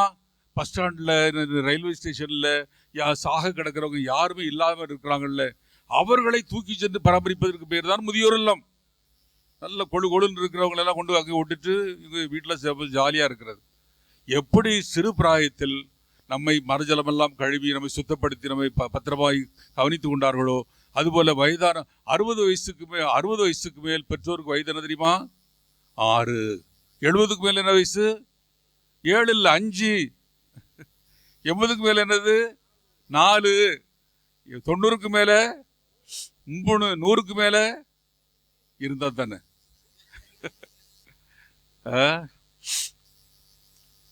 யாராவது பூசக்கருத்து இப்படி கொடுத்துடாதீங்க, என்னுடைய மாமியார் சீக்கிரம் பரலோகம் போக. கிறிஸ்துவ அருமையானல அந்த வசனம் கிடைத்த பிறகு நான் ஒரு அறக்கட்டளை வச்சிருக்கிறேன், கிறிஸ்தன் சமூக சேவை அறக்கட்டளை. கிறிஸ்துவன் சேனை ஒரு பத்திரிகை போட்டிருக்கேன். உங்களில் நிறைய பேர் வாசகராக இருப்பீங்க. இந்த பத்திரிகை அங்கே இருக்குது, இலவசமாக எடுத்துகிட்டு போகலாம், உங்களுக்கு பிரியமானதை எடுத்துகிட்டு போகலாம். நீங்கள் வாசகராக விரும்பினால் ஆண்டு சந்த ரூபாய் 100 செலுத்தி உங்களுக்கு முகவரி அனுப்பி பெற்றுக்கொள்ளலாம். சரியா? நான் போகும்பொழுது ஆளுக்கு 1 2 மாதத்துக்கு உள்ளது இருக்குது, மொத்தமாக தூக்கிட்டு போயிடறாங்க. ஆளுக்கு 1 2 எடுத்துகிட்டு போங்க. அதற்கு பிறகு ஆண்டவர் தெளிவாக பேசியபடி இப்போ நாங்கள் என்ன செய்கிறோம்னா, தங்களது பெற்றோரை கவனிப்பதற்கு சில பேர் சொல்கிறாங்க, சில அப்பா அம்மா மாறு என்ன சொல்கிறாங்கன்னா, என் பிள்ளைகளை கவனிக்கிறதுக்கே காசு இல்லை, இந்த வயசான கிழவி அப்படித்தானே, வயசான இந்த தாத்தா பாட்டி அப்பா அம்மாவை நான் எங்கே கவனிக்கிறது அப்படி சொல்கிறேன். அப்படிப்பட்டவர்களுக்கு மட்டும் மாதம் 1000 ரூபாய் வீதம் 230 பேருக்கு நாங்கள் உதவி செய்து வருகிறோம். யார் காசு கொடுக்குறா? 2,30,000 வாசகர்கள் தான். ஆச்சரியமா இருக்கா? என்னுடைய வாசகர்கள் தான் அனுப்புகிறாங்க. ஒரு ஆளுக்கு 1000 ரூபாய் வீதம். ஒரு ஆள் ஒரு ரிட்டையர்டு தாசில்தார் 30,000 அனுப்புகிறார் மாதம் 30 குடும்பங்களுக்கு. இதெல்லாம் பெரிய ஆசீர்வாதமான ஒரு காரியம். தயவுசெய்து உங்களது பெற்றோரை அவங்களுக்கு உள்ள நல்ல மரியாதை கொடுத்து அன்பு செலுத்தி அவர்களுக்கு வேண்டிய உணவெல்லாம் வழங்கி நல்ல ட்ரெஸ் வழங்கி படுக்கையாக தான் இருப்பாங்க, ஆனால் நல்ல சேலை கேட்பாங்க. யார் பார்க்க போகிறா? ஆனால் அவங்க ஆசை உண்மை உண்டா இல்லையா? எங்கள் அம்மாவே படுக்கையில் இருக்கும்போது நல்ல சேலை, நல்ல அந்த ட்ரெஸ் அது ஒரு ஆசை. பார்க்க வர்றவங்க பார்க்குறோம் இல்லை, நல்ல சேலையில் இருக்கிறது அப்படின்னு. அதனால் வயசான பிறகு அந்த ஆசைகளை நிறைவேற்ற வேண்டும். சாகப்புற வயசு தானே, என்ன எப்படி கடந்து போட்டு அப்படின்னு நினச்சிடாதீங்க, அது பெரிய பாவம். பைபிளில் பழைய ஏற்பாட்டில் நிறைய இடங்களில் வசனம் இருக்குது. என்ன இருக்குது தெரியுமா? நீ உன்னுடைய தாய் தந்தை மதிக்காமல் அவர்களை விரட்டி விடுவாயானால் இடுகாட்டு காக்கைகள் உன் கண்களை பிடுக்கட்டும். ஆண்டவருடைய எவ்வளோ கோபமாக இருந்தால் அந்த வார்த்தை பயன்படுத்துவார் பாருங்க. இடுகாட்டு அது சும்மா சாதாரண காக்கா இல்லை, சுடுகாட்டில் உள்ள காக்காவான். உன் கண்களை பிடுக்கட்டும். அப்போ ஆண்டவர் எவ்வளோ கோபமாக சொல்கிறார் பாருங்க. அதில் வயதான உங்களது பெற்றோரை, வயதான தாத்தா பாட்டியை நீங்கள் நன்றாக உபசரிக்க வேண்டும். அதுபோல் யார் பசியோடு இருந்தாலும், யார் தேவையோடு இருந்தாலும், இலங்கைக்கு நான் போயிருக்கிறேன், அங்கே உள்ள நல்ல பழக்கம் என்னென்னா, பக்கத்து வீட்டில் 12 மணிக்கெல்லாம் அந்த சாம்பார் கறி வாசனை வரலன்னா போய் விசாரிப்பாங்க. என்ன மாதிரி நீங்கள் ஒன்று சாப்பாடு ஆகலையா? ஒன்று இல்லைன்னு சொல்ல உடனே இவங்க போய் பரிமாறம் கொண்டு கொடுப்பாங்க. அங்கே உள்ள நல்ல பழக்கத்தை பாருங்க. அதனால் அருமையானவர்களை, நம்முடைய ஆண்டவர் இயேசு கிறிஸ்து எப்படி மனதுருக்கம் உள்ளவராக இருந்தாரோ அதுபோல் நாமும் மனதுருக்கம் உள்ளவர்களாக விளங்க வேண்டும். ஆண்டவர் அதைத்தான் எதிர்பார்க்கிறார். அது மட்டுமல்ல, நம்ம ஆண்டவர் இயேசு கிறிஸ்துடைய இன்னொரு அறிவு, அவரை பற்றிய அறிவு என்னன்னா, அவர் ரொம்ப கோபப்படுவாரா இல்லையா? எவ்வளவு கோபப்படுவார்னா, தேவாலயத்தை சுத்தம் பண்ணுவதற்காக சாட்டை எடுத்து என்ன பண்ணாரு? யாரையும் அடிக்கல. அவர் சாட்டை எடுத்தார், ஆனால் யாரையும் அடிக்கவில்லை. மேசையை தூக்கி போட்டாரு, நாணயத்தை கவிழ்த்து போட்டாரு, புரட்டி போட்டாரு, புறாவை பறக்க விட்டார், ஆடுகளை விரட்டி விட்டார். இதில் ஒவ்வொன்றையும் நீங்கள் கவனித்து பார்த்தீங்கன்னா மேசையை கவிழ்த்து போட்டார், மேசை திரும்ப வச்சிடலாம். நாணயத்தை கீழே தள்ளினார், திரும்ப பொறுக்கி எடுத்துடலாம்.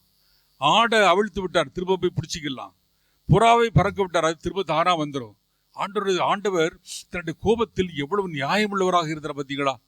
நம்ம சிலர்களை சொல்றோமா இல்லையா, இந்த கோபத்தை கட்டுப்படுத்த முடியலையே, கோபம் வந்துட்டுன்னா மிருகமாயிடுறேன், என் பிள்ளைய போட்டு அடின்னு அடிக்கிறேன், என்னுடைய கணவரை நாய் பேயின்னு திட்டுறேன்.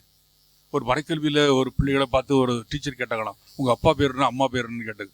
எங்கள் அப்பா பேர் பேய், அம்மா பேர் நாய் அப்படின்னாங்க. புது பேராக இருக்கு, அப்பா பேர் பேய் அம்மா பேர் நாயா? டேய் என்னடா சொல்கிற? எங்கள் அப்பா குடிச்சிட்டு வந்து ஒவ்வொரு ஆண்டு சொல்கிறதே பேயை கதை தரம்பாங்க, எங்கள் அம்மா சொல்லுவாங்க நாயை கொஞ்சம் பொறுத்துக்கம்பாங்க. இந்த பிள்ளை படிச்சுக்கிட்டு ஓஹோ இதுதான் அப்பா அம்மா பேரோ அப்படின்னு சொல்லி கற்றுக்கிட்டாங்க பாருங்க. கோபத்தில் என்ன பேசுவது தெரியாமல் பேசுவது, கோபத்தில் என்ன பேசுவது தெரியாமல் பேசுவது, கோபத்தை கட்டுப்படுத்தக்கூடிய, கோபம் நல்லதா கெட்டதா? கோபம் நல்லதா கெட்டதா? கோபம் நல்லது. கெட்டதுன்னு சொல்றீங்க, கோபம் நல்லதா? அப்ப இயேசு கோபப்பட்டார், கெட்ட கோபமா? அது நல்ல கோபம், அடுத்தவர் மனம் திரும்புவதற்கு ஏதுவான கோபம். ஆசிரியர் கோபப்படாம இருந்தா என்ன ஆகும்? பள்ளிக்கூடம் என்ன ஆகும்? பிள்ளைகள் கீழ்ப்பிடிவாங்களா? ஒரு வார்த்தை கேட்பாங்களா? ஒரே விளையாட்டாக தான் இருக்கும். கோபம் நல்லது. நம்முடைய கோபம் அடுத்தவருடைய மனம் திரும்புவதற்கு ஏதுவாக இருக்க வேண்டும். இயேசு சொல்றாரு, பிள்ளடிக்கப்பட்ட கல்லறைகளே, விரியன் பாம்பு குட்டிகளே, விபச்சார தலைமுறையை, என்ன வார்த்தைகளை பயங்கரமா இருக்கு. லிட்டரல் தமிழ்ல, சாதாரண தமிழ்ல பேசுறதா ரொம்ப அசிங்கமான வார்த்தையா இருக்கும்.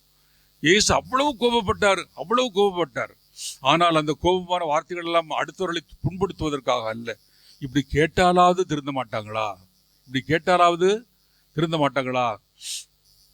அலங்கார தட்டு பங்குல இருந்த ஒரு சில பேருக்கு இயேசுவா நடிச்சவரெல்லாம் அலங்கார தட்டு தான், மலர்விழி எல்லாம் அலங்கார தட்டு பங்கு சேர்ந்தவங்க. அதுல கணவன்மார்களே மனைவிமார்களேன்னு எழுதி போட்டுக்கிறேன். ஒவ்வொருத்தருக்கும் ஆலோசனைகள் போட்டுக்கிறேன், 20 ஆலோசனை. அதுல மனைவிமாருக்கு ஒரு ஆலோசனை போட்டுக்கிறேன். உங்களுக்கு கணவரை பற்றி ஏதாவது கோபதாபமான காரியங்கள் இருக்குமானால், அவர் நல்ல மூடில் இருக்கும் பொழுது, யாரும் இல்லாத பொழுது, தனியாக இருக்கும் பொழுது உங்களோட ஆலோசனைகளை சொல்லுங்கள் அப்படின்னு எழுதி போட்டிருப்பேன். சரிதானா அது? உங்களது கணவர் சொந்தக்காரர்கள் வருகிற பொழுது உங்களும் சொந்தமாக நினைத்து அவர்களை உபசரியுங்கள். நடக்குதா இல்லையா? இப்படியாக நாம் கோபப்பட்டாலும் அந்த கோபமானது அர்த்தமுள்ள கோபமாக இருக்க வேண்டும். ஆனால் ஆண்டவரே என்னுடைய கோபத்தை எடுத்துறாதீங்கன்னு ஜெபம் பண்ணாதீங்க. ஆண்டவர் என்னுடைய கோபத்தை நல்ல கோபமாக மாற்றும், பரிசுத்த கோபமாக மாற்றும். இரண்டு பேருக்கிற பலவீனத்தை ஆண்டு சொல்லார்ல, 2 கொரிந்தியர் 12:7-9 வரையான அவசரங்கள்ல ஒரு முள் பவுலை குத்தி கொண்டே இருந்ததாம். ஆண்டவர் இந்த முள்ளை எடுத்து விடும் சொல்லும் பொழுது ஆண்டவர் என்ன சொன்னாரு? முள்ளை எடுக்க மாட்டேன், நான் தரும் அருள் உனக்கு போதும், உன் வலுவின்மையில் நான் என்னுடைய வல்லமை முழுவதுமாய் விளங்கும். பாத்திரம் காலியா இருந்தால் தான் குத்த முடியும். அதுபோல உன்னுடைய வலுவின்மை இருந்தால்தான் அதை நான் வல்லமையாக மாற்ற முடியும். உன்னுடைய கோபம் இருந்தால்தான் அதை பரிசுத்த கோபமாக மாற்ற முடியும். ஆகவே இது பலவீனம் அல்ல, கோபம் என்பது பலவீனம் அல்ல. அந்த பலவீனம் தான் ஆண்டோடைய சமூகத்தில் ஒப்பு கொடுப்போமானால், நம்முடைய பலவீனங்களை எல்லாம் ஆண்டோட ஒப்பு கொடுப்போமானால், ஆண்டோட நினைச்சுவார் அதையெல்லாம் பலமாக மாற்றுவார். ஹல்லேலூயா. ஆண்டவர் நம்முடைய பலவீனத்தை எல்லாம் பலமாக மாற்ற வேண்டுமானால், தனி சமூகத்தில் அவருடைய சமூகத்தில் தனியாக உட்கார்ந்து இருக்கிற பொழுது, ஆண்டவரே என்னிடம் இந்த பலவீனம் எல்லாம் இருக்கிறது, யாருக்கு தெரியாத பலவீனம், இந்த பலவீனத்தை உடைய கரங்களிலே ஒப்பு கொடுக்கிறேன். யோபு 31 ஆண்களுக்கு சொல்றேன். யோபு 31:1 யோபு சொல்வாரு, நான் எந்த கன்னிப்பெண்ணையும் நோக்காதவாறு என் கண்களோடு உடன்படிக்கை செய்து கொண்டேன். நோக்குதல் வேறு, பார்த்தல் வேறு. பார்த்தல் என்பது ஒருமுறை பார்ப்பது, நோக்குதல் என்பது திரும்ப பார்ப்பது, அதுதான் நோக்குதல். ஆக 10 பிள்ளைகளுக்கு தகப்பன் சொல்றாரு, நான் ஒரு கன்னிப்பெண்ணை நோக்காதவாறு என் கண்களோடு உடன்படிக்கை செய்து கொண்டேன். தொடக்க நூல் 39:9 இந்த யோசேப்பு சொல்வாரு, அந்த புத்திபார் மனைவி பாவத்திற்கு இழுக்கிற பொழுது அவர் சொல்வாரு, என்னை காண்கிற கடவுளுக்கு எதிராக நான் தீச்செயலை செய்வது எப்படி? எவ்வளவு அருமையான ஒரு சத்தியம் பாருங்கள். என்னை காண்கிற கடவுள், அவருக்கு காண்கிற கடவுள் எங்க இருக்கிறாரு? இங்க உள்ள இருக்கிறாரு. என்னை காண்கிற கடவுளுக்கு எதிராக நான் தீச்செயல் செய்வது எப்படி? ஆகவே நம்முடைய வாழ்க்கையில் நம்முடைய பலவீனங்களை குறித்து கவலைப்படக்கூடாது.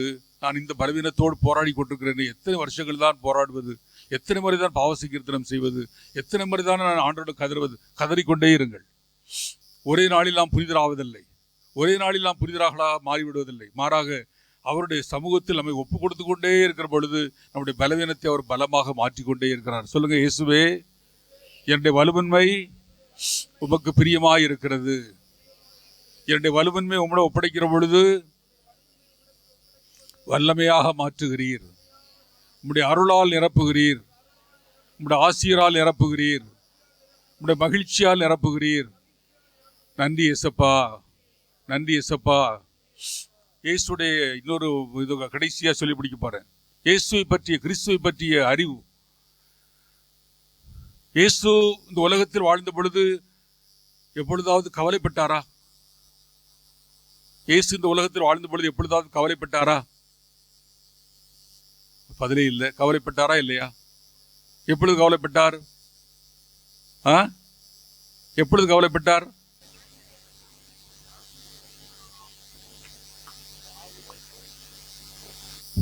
இயேசு எப்பொழுது கவலைப்பட்டார்? லாசர் இறந்த பொழுது கவலைப்படல, அழுதார் இருக்கு.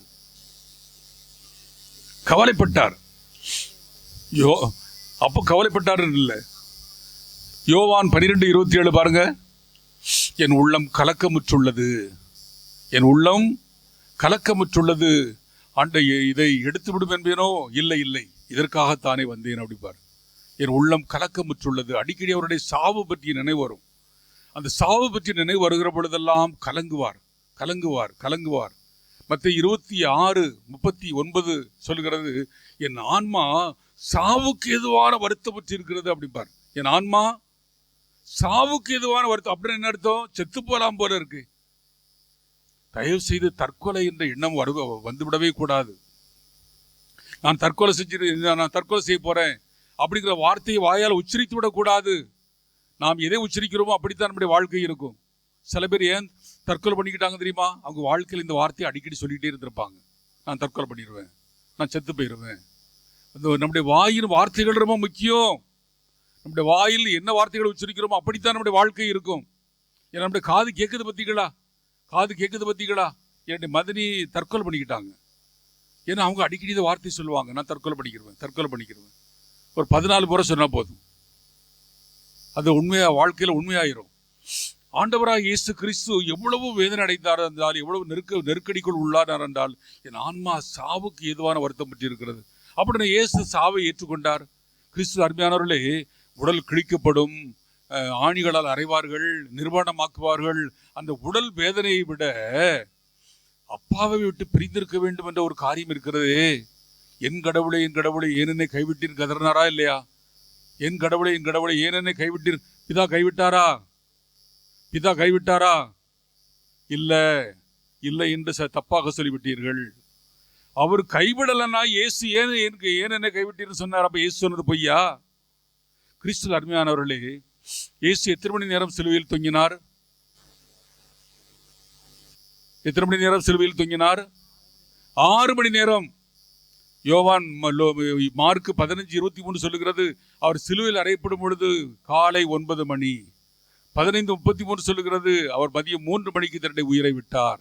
அப்படின்னா எத்தனை மணி நேரம்?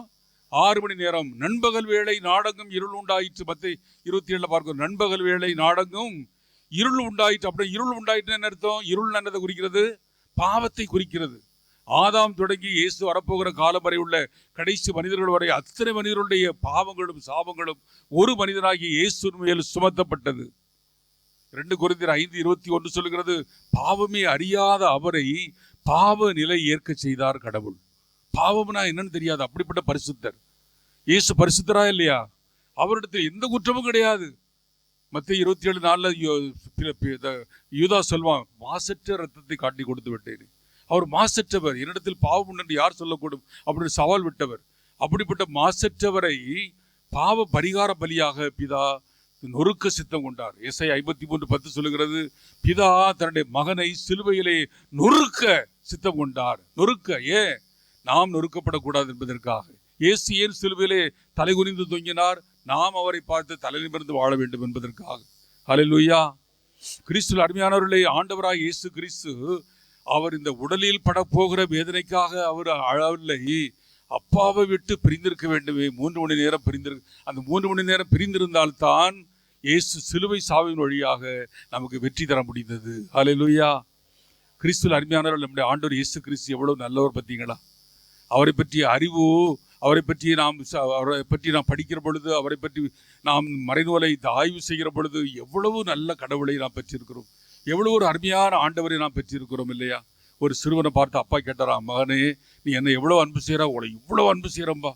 இவ்வளவுதானா? இவ்வளோ அன்பு செய்கிறம்பா. இவ்வளவுதானா? இவ்வளோ அன்பு செய்கிறம்பா. மகன் பார்த்தானா, இப்படி உங்களை இவ்வளவாய் அன்பு செய்கிறேன்னு சொன்னான். இயேசு அப்படித்தான் தன்னுடைய கரங்களை விரித்து உன்னை இவ்வளவாய் அன்பு செய்கிறேன்னு சொல்லி தன்னுடைய உயிரை நமக்காக கொடுத்தார். கிறிஸ்துவில் அருமையான சகோதர சகோதரிகளை, இப்படிப்பட்ட ஆண்டவர் இயேசு கிறிஸ்துவை பெற்றிருக்கிற நாம் இவரை போல ஒரு தெய்வம் உண்டா? இவரை போல ஒரு நல்ல நண்பர் உண்டா? இவரை போல ஒரு ஆற்றி தேற்றக்கூடிய ஒரு தேற்றரவாளன் இருக்க முடியுமா? ஆக ஆண்டவராக இயேசு கிறிஸ்துவை பற்றிய அறிவு நம்முடைய உள்ளங்களிலே நிரம்பி வழிய வேண்டும். நீங்கள் என்ன செய்கிறீங்களோ இல்லையோ, உங்கள் வாழ்க்கையில் ஒவ்வொரு நாளும் இறை வார்த்தையை படிக்காமல் தூங்கி விடாதீர்கள். ஏன்னா இறை வார்த்தையை தான் பிசாசு படிக்க விட மாட்டான். ஏன்னா இறை வார்த்தையை படிச்சீங்க, பிசாசு தோற்று போனான்னு அர்த்தம். இந்த இறை வார்த்தையை படிக்க விட மாட்டான். ஏதாவது ஒரு வேலையை கொண்டு வருவான், சோம்பலை கொண்டு வருவான், தூக்கத்தை கொண்டு வருவான். விடக்கூடாது. கடவுள் இயேசுவை பற்றி, அது புதிய ஏற்பாட்டில் இயேசுவை பற்றிய அறிவு நிறைய இருக்கிறது. கிறிஸ்துவை பற்றிய அறிவு நம்முடைய உள்ளங்களிலே நிறைவாக இருப்பதாக, நிறைந்து வழியணும். தேவ வசனம் நிறைந்து வழியணும். நிறைந்து வழிந்தால்தான் நாம் ஆயிரம் பேருக்கு தேவ வசனத்தை அள்ளி கொடுக்க முடியும். சட்டியில் இருந்தாதான அகப்பையில் வரும்பாங்கல்ல, அதுபோல அருமையான பெற்றோர்களே, உங்களுக்கு நிறைய பொறுப்பு இருக்கிறது, நிறைய கடமை இருக்கிறது. தேவ வசனத்தால் நிரம்புங்கள். தேவ வசனத்தால் உங்கள் பிள்ளைகளை நிரம்புங்கள். அவங்க என்னத்தை படிக்கிறாங்களோ இல்லையோ, இதில் இந்த உலக பிரகாரமான பாடத்தில் ஃபெயிலாக போனால் கூட பரவாயில்லை, மறைக்கல்வியில் ஃபெயிலாகிடக்கூடாது.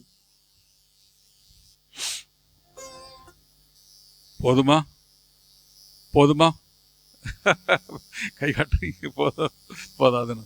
அருமையானவர்களே, உங்களோடு தேவ வார்த்தையை பகிர்ந்து கொண்டதில் மிகுந்த மகிழ்ச்சி. ஆண்டவராக இயேசு கிறிஸ்துவை பற்றிய அறிவிலே நீங்கள் வளர வேண்டும். ஆண்டவராக இயேசு கிறிஸ்துடைய அறிவு உங்கள் உள்ளத்திலே பொங்கி வழிய வேண்டும்.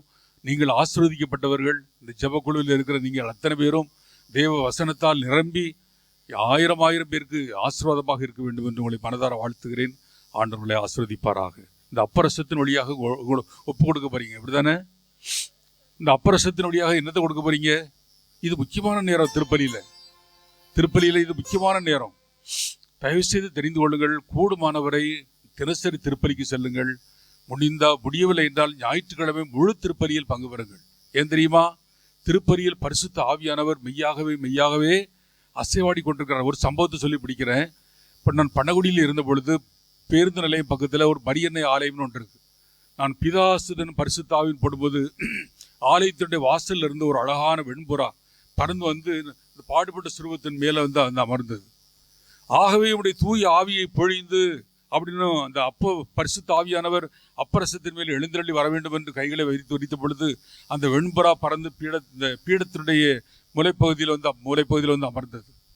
இது என் உடல் என்று உயர்த்திய பொழுது அந்த வெண்புறா இந்த சும்மா பறந்து போகல, சரியாக ஒரு வட்டம் அடித்து இயேசுடைய திருவுடலை ஒரு வட்டம் அடித்து திரும்ப போய் பாடுபட்ட சிற்பத்தில் அமர்ந்தது. திருப்பலி முடிகிற வரை. திருப்பலி முழுவதும் பரிசுத்த ஆவியானவர் பிரசன்னமாக இருக்கிறார். திருப்பலி முழுவதும் பரிசுத்த ஆவியானவர் பிரசன்னமாக இருக்கிறார். ஆகவே இந்த திருப்பலியை போல அதற்கு நிகரான ஒரு திருவிழா வேறு எதுவும் இருக்க முடியாது. திருப்பலியில் முழுமையாக பங்கு பெறுங்கள். இந்த அப்பம் எதை குறிக்கிறது பாருங்கள். கோதுமை எடுத்து அதை காய போட்டு அதை வறுத்து அதை இடித்து அதை பொடியாக்கி திரும்ப அதை பிசைந்து பிறகு சுட்டு. அப்போ என்னுடைய அர்த்தம் என்னது? ஆண்டவரே, என்னுடைய உடைந்த உள்ளத்தை, என்னுடைய பலவீனங்களை, என்னுடைய கஷ்ட நஷ்டங்களை இந்த அப்பத்தின் வழியாக ஒப்பு கொடுக்கணும். ரசம் பிழிக்கப்பட்டது, இந்த ரசத்தின் வழியாக என்னை அர்ப்பணிக்கிறேன் என்று நம்மை அர்ப்பணிப்போம். ஆமென்.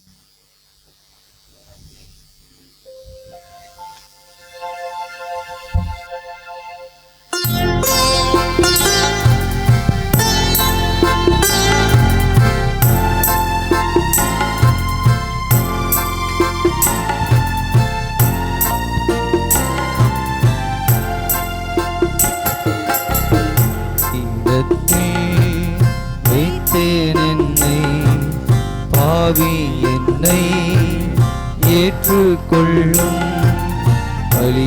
கரத்தில் வைத்தேன் என்னை, பாவி என்னை ஏற்றுக்கொள்ளும்.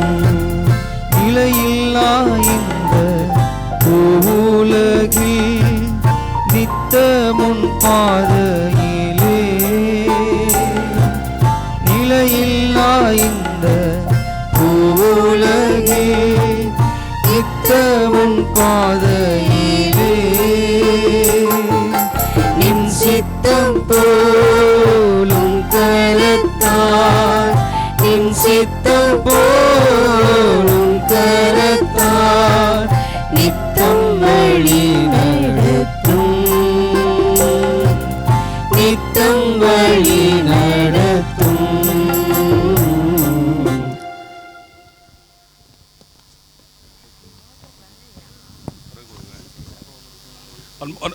அன்பான சகோதர சகோதரிகளே, என்னுடையது உங்களுடையதுமான பலியானது எல்லாம் வல்ல தந்தையாகிய இறைவனுக்கு ஏற்றதாகும்படி மன்றாடுங்கள்.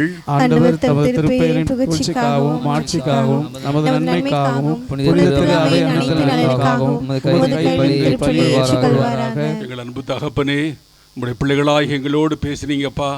உங்களுடைய வார்த்தையினால் எங்களை உயிர்ப்பித்தீங்க. உங்களுடைய வார்த்தையினால் எங்களுக்கு சுகம் கொடுத்தீங்க. உங்களுடைய வார்த்தையினால் எங்களது வாழ்வை மலரச் செய்தீங்க. அதற்காக உமக்கு நன்றி செலுத்துகிறோம். எங்களது பலவீனங்களை குறித்து நாங்கள் கவலைப்பட தேவையில்லை. எங்களது குறைகளை நினைத்து நாங்கள் சோர்ந்து போக தேவையில்லை. எங்களது பலவீனங்களை எல்லாம் அப்படி சமூகத்தில் ஒப்பு கொடுக்கிற பொழுது, இந்த அப்பரசத்தின் வழியாக உடைய கரங்களிலே தருகிற பொழுது, அவைகளை இப்படி திருவுடலாக திரு ரத்தமாக மாற்றி தருகிறீங்க. ஆகவே உமக்கு நாங்கள் நன்றி செலுத்துகிறோம். நல்ல தகப்பனே, நாங்கள் எப்பொழுதும் உமையே சார்ந்து உமையே பற்றி கொண்டு உமக்காகவே வாழக்கூடிய திருக்கூட்டமாக நல்ல குடும்பமாக விளங்க செய்வீராக. எங்கள் ஆண்டவராகிய இயேசு கிறிஸ்து வழியாக உம்மை மன்றாடுகிறோம். ஆமென். ஆண்டவர் உங்களோடு இருப்பாராக, உங்கள் ஆன்மாவோடும் இருப்பாராக. இதயங்களை மேலே எழுப்புங்கள். ஆண்டவரிடம் எழுப்பியுள்ளோம். நம் இறைவனாகிய ஆண்டவரிடம் நன்றி கூறுவோம். அது தகுதியும் நீதியுமானது. தூயவரான தந்தையே, உமது அன்பார்ந்த மகன் இயேசு கிறிஸ்து வழியாக எந்நாளும் இவ்விடத்திலும் நாங்கள் உமக்கு நன்றி செலுத்துவது மெய்யாகவே தகுதியும் நீதியுமாகும். எங்கள் கடமையும் மீட்புக்குரிய செயலுமாகும். வார்த்தையான அவர் வழியாக அனைத்தையும் படைத்தீர். அவரையும் மீட்பராகவும் இடேற்றுபவராகவும் எங்களுக்கு அனுப்பினீர். அவர் தூய ஆவியால் உடலெடுத்து கன்னிமரியாவிடம் இருந்து பிறந்தார். அவர் உமது திருவுளத்தை நிறைவேற்றி புனித மக்களை உமக்கு பெற்றுத்தர தம் கைகளை விரித்து பாடுபட்டார். இவ்வாறு அவர் சாவை வென்று உயிர்ப்பை வெளிப்படுத்தினார். ஆகவே தூதர்கள் புனிதர்களோடு சேர்ந்து பாடலாமா? அதில் சொல்வதாவது தூயவர் தூயவர் தூயவர் வான்படைகளின் கடவுளாம் ஆண்டவர், விண்ணகமும் மண்ணகமும் உமது மாட்சியால் நிறைந்துள்ளன. உன்னதங்களிலே ஓசானா. ஆண்டவர் பெயரால் வருகிறவர் ஆசி பெற்றவர். உன்னதங்களிலே ஓசானா.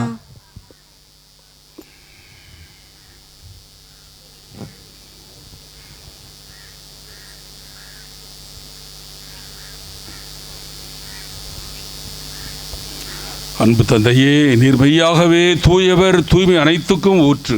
ஆகவே உம்முடைய ஆவியை பொழிந்து இக்காணிக்கைகளை தூய்மைப்படுத்த வேண்டும் என்று உம்மை தாழ்மையாய் மன்றாடுகிறோம். இவ்வாறு எங்கள் ஆண்டவர் இயேசு கிறிஸ்துவின் உடலும் இரத்தமுமாக எங்களுக்கு இவை மாறுவனவாக. அவர் பாடுபட உளம் கனிந்து தம்மை கையளித்த போது அப்பத்தை எடுத்து நன்றி செலுத்தி அதை பிட்டு தம் சீடருக்கு அளித்து அவர் கூறியதாவது: அனைவரும் இதிலிருந்து பெற்று உண்ணுங்கள், ஏனெனில் இது உங்களுக்காக கையளிக்கப்படும் என் உடல்.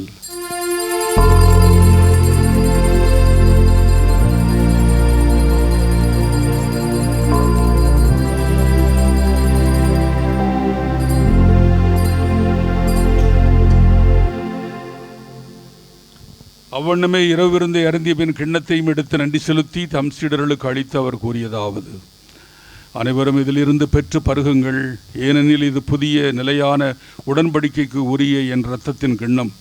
இது பாவ மன்னிப்புக்கென்று உங்களுக்காகவும் பலருக்காகவும் சிந்தப்படும். இதை என் நினைவாக செய்யுங்கள்.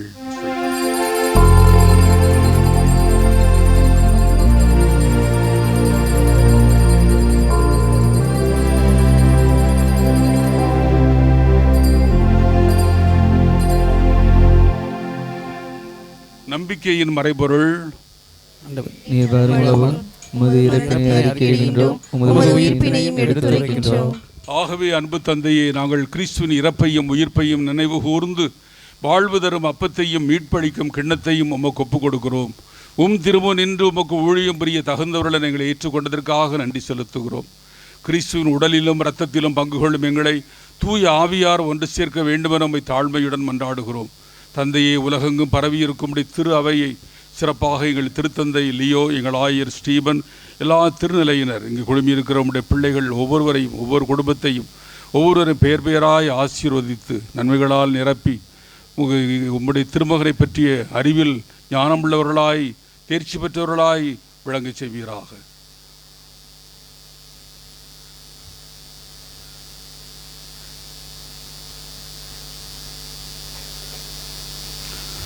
உயிர்த்தெழும் எதிர்நோக்குடன் துயில் கொள்ளும் எங்கள் சகோதர சகோதரிகளையும், எங்கள் குடும்பத்தில் மரித்தவர்களையும், யாரும் நினையாத ஆன்மாக்களையும், உத்திரிக்கிற நிலையில் வேதனைப்படக்கூடிய எல்லா ஆன்மாக்களையும் இரக்கத்தோடு நினைவு கூர்ந்து உமது திருமுக ஒளியினுள் ஏற்றருளும். எங்கள் அனைவர் மீதும் இரக்கமாயிரும். கடவுளின் கன்னித்தாயாகிய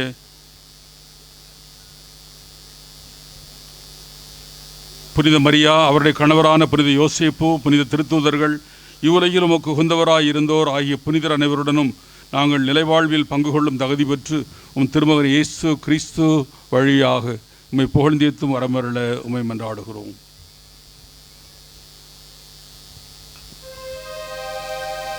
இவர் வழியாக, இவரோடு, இவரில் எல்லாம் வல்ல இறைவனாகிய தந்தையே, தூய ஆவியாரின் ஒன்றிப்பில் எல்லா புகழும் ஆட்சியும் என்றென்றும் உமக்கு உரியதே. ஆமென். ஆமென். ஆமென். கடவுள் நமக்கு யாரு? அப்பா. நம்முடைய அப்பா கடவுளை பார்த்து அவர் நம்முடைய ஒரு கடவுள் நமக்கு அப்பா, பெரியப்பாவா சின்னப்பாவா? அவர் தான் பெரிய அப்பா. உலகத்தில் இருக்கிறவரை விட நமக்குள் இருக்கிறவர் பெரியவர். அந்த பெரியவர் எல்லாம் பார்த்து கொள்வார் என்ற நம்பிக்கையோடு தந்தை பார்த்து மன்றாடுவோம். விண்ணுலகில் இருக்கிற எங்கள் தந்தையே, உமது பெயர் தூயதென போற்றப் பெறுக. உமது ஆட்சி வருக. உமது திருவுளம் விண்ணுலகில் நிறைவேறுவது போல மண்ணுலகிலும் நிறைவேறுக. எங்கள் அன்றாட உணவை இன்று எங்களுக்கு தாரும். எங்களுக்கு எதிராக குற்றம் செய்வோரை நாங்கள் மன்னிப்பது போல எங்கள் குற்றங்களை மன்னியும். எங்களை சோதனையில் விடவிடாதையும் தீமையிலிருந்து விடுவித்தருளும். எங்கள் நல்ல தகப்பனே, எங்கள் அப்பா தான் கடவுளாக இருக்கிறார் என்று உரிமை கொண்டாடும் போது எவ்வளோ மகிழ்ச்சியாக இருக்கிறது. நாங்கள் உம்முடைய செல்ல பிள்ளைகள், நாங்கள் அனாதைகள் அல்ல, கைவிடப்பட்டவர்கள் அல்ல. எங்களை கைவிடாத நல்ல தகப்பனாக நீர் இருக்கிறீர். எங்களது வாழ்க்கையில் வரக்கூடிய எல்லா பலவீனங்களையும் பலமாக மாற்றுகிறவராக இருக்கிறீர். எல்லா குறைகளையும் நிறைவாக மாற்றுகிறவராக இருக்கிறீர். யாதொரு கலக்கமும் இன்றி நலமாக வாழச் செய்கிறீர். உம்முடைய திருமகன் வழியாக உலகந்தர இயலாத அமைதியை, மகிழ்ச்சி எங்கள் உள்ளங்களிலும் இல்லங்களிலும் பொழிகின்றீர். நாங்கள் எப்பொழுதும் உம்முடைய திருமகனுடைய வருகைக்கு ஆயத்தமாக இருக்க செய்வீராக. எங்கள் ஆண்டவராகிய இயேசு கிறிஸ்து வழியாக உம்மை மன்றாடுகிறோம். ஆமென்.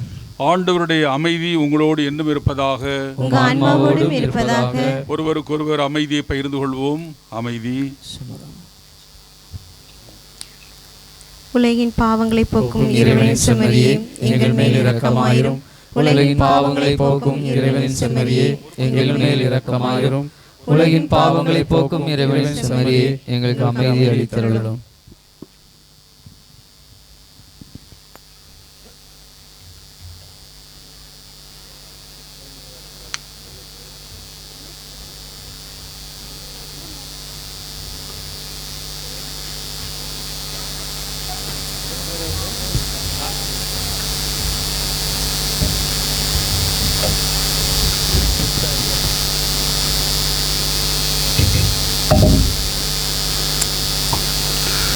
இதோ இறைவனின் செம்மறி, இதோ உலகின் பாவங்களையெல்லாம் போக்குகிறவர். செம்மறியின் விருந்துக்கு அழைக்கப்பட்ட நாம் பேறு பெற்றோர். ஆண்டவரே, ஆனால் ஒரு வார்த்தை மட்டும் சொல்லிடலும், எனது ஆன்மா நலமடையும்.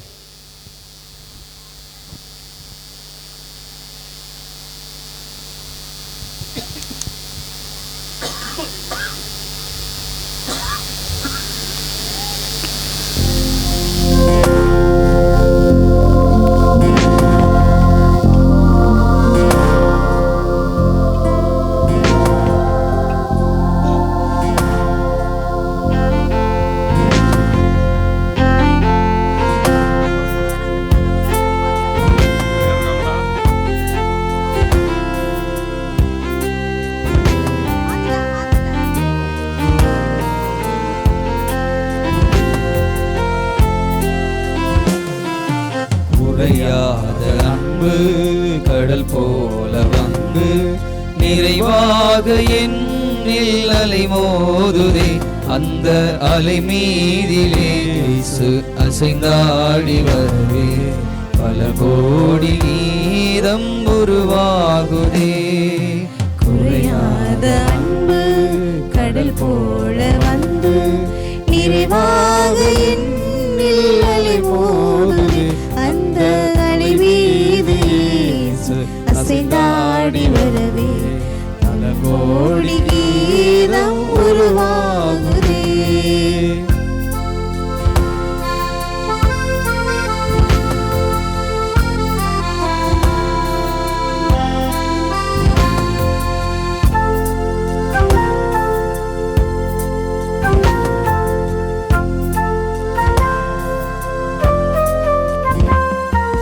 கண்மூடி இரவில் நான் தூங்கும் போது கண்ணான இயேசு என்னை காக்கின்றார். கண்மூடி இரவில் நான் தூங்கும் போது கண்ணான இயேசு என்னை காக்கின்றார். உன்னை எண்ணாத என்னை என்னாலும் எண்ணி மண் மீது வாழ வழி செய்கிறார்.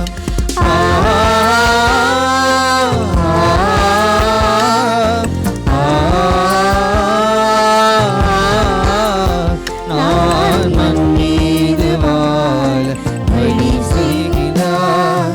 குறையாத அன்பு கடல் போல வந்து நிறைவாக என்னில் அலை மோதுதே. அந்த அலை மீதிலே இயேசு அசைந்தாடி வருவேன் பல கோடி கீதம் உருவாகுதே.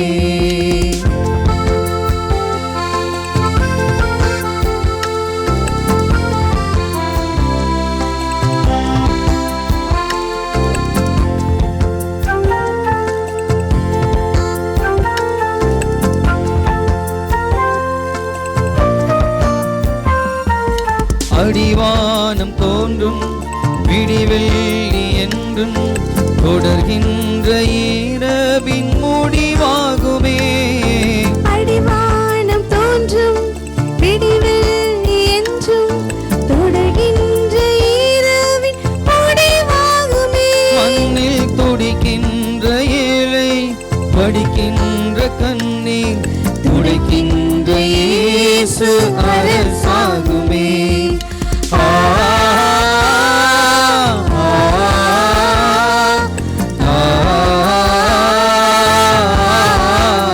மண்ணில் துடைக்கின்ற இயேசு அரசாகுமே.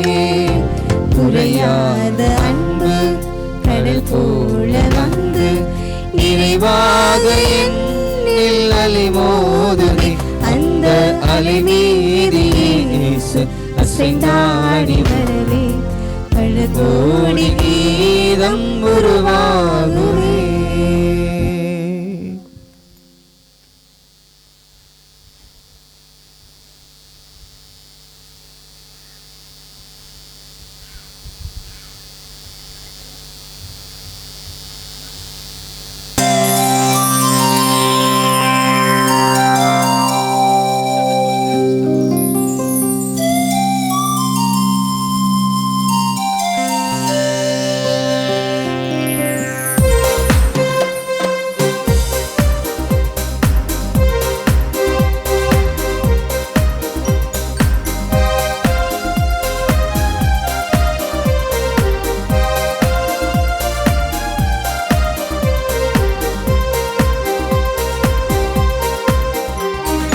சம்மதமே இறைவா சம்மதமே தலைவா. உன் மாலையிலே ஒரு மலராகவும் பாலையிலே சிறு மணலாகவும் மாறிட சம்மதமே இறைவா மாறிட சம்மதமே சம்மதமே இறைவா.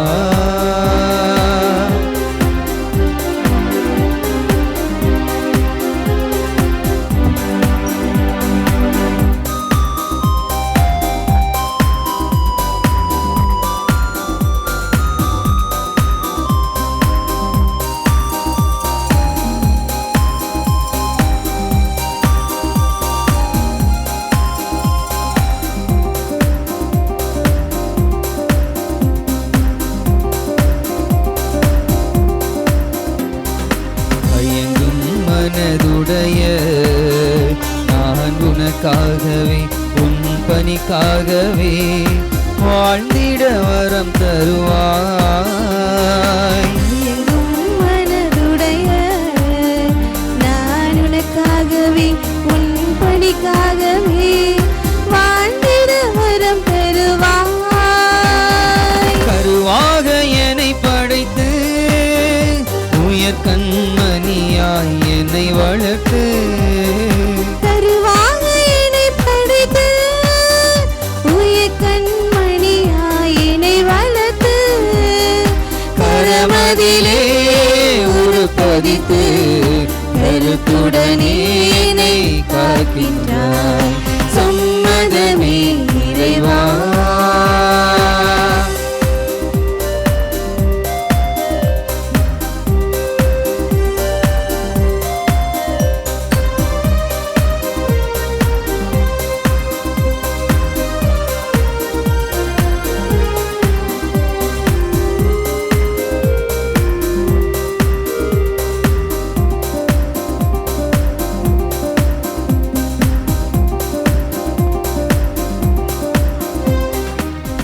ஆண்டவருக்கு நன்றி செலுத்துகிற நேரம் இது.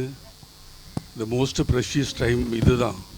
இதை விட சிறந்த நேரம் வேறு எதுவும் இருக்க முடியாது.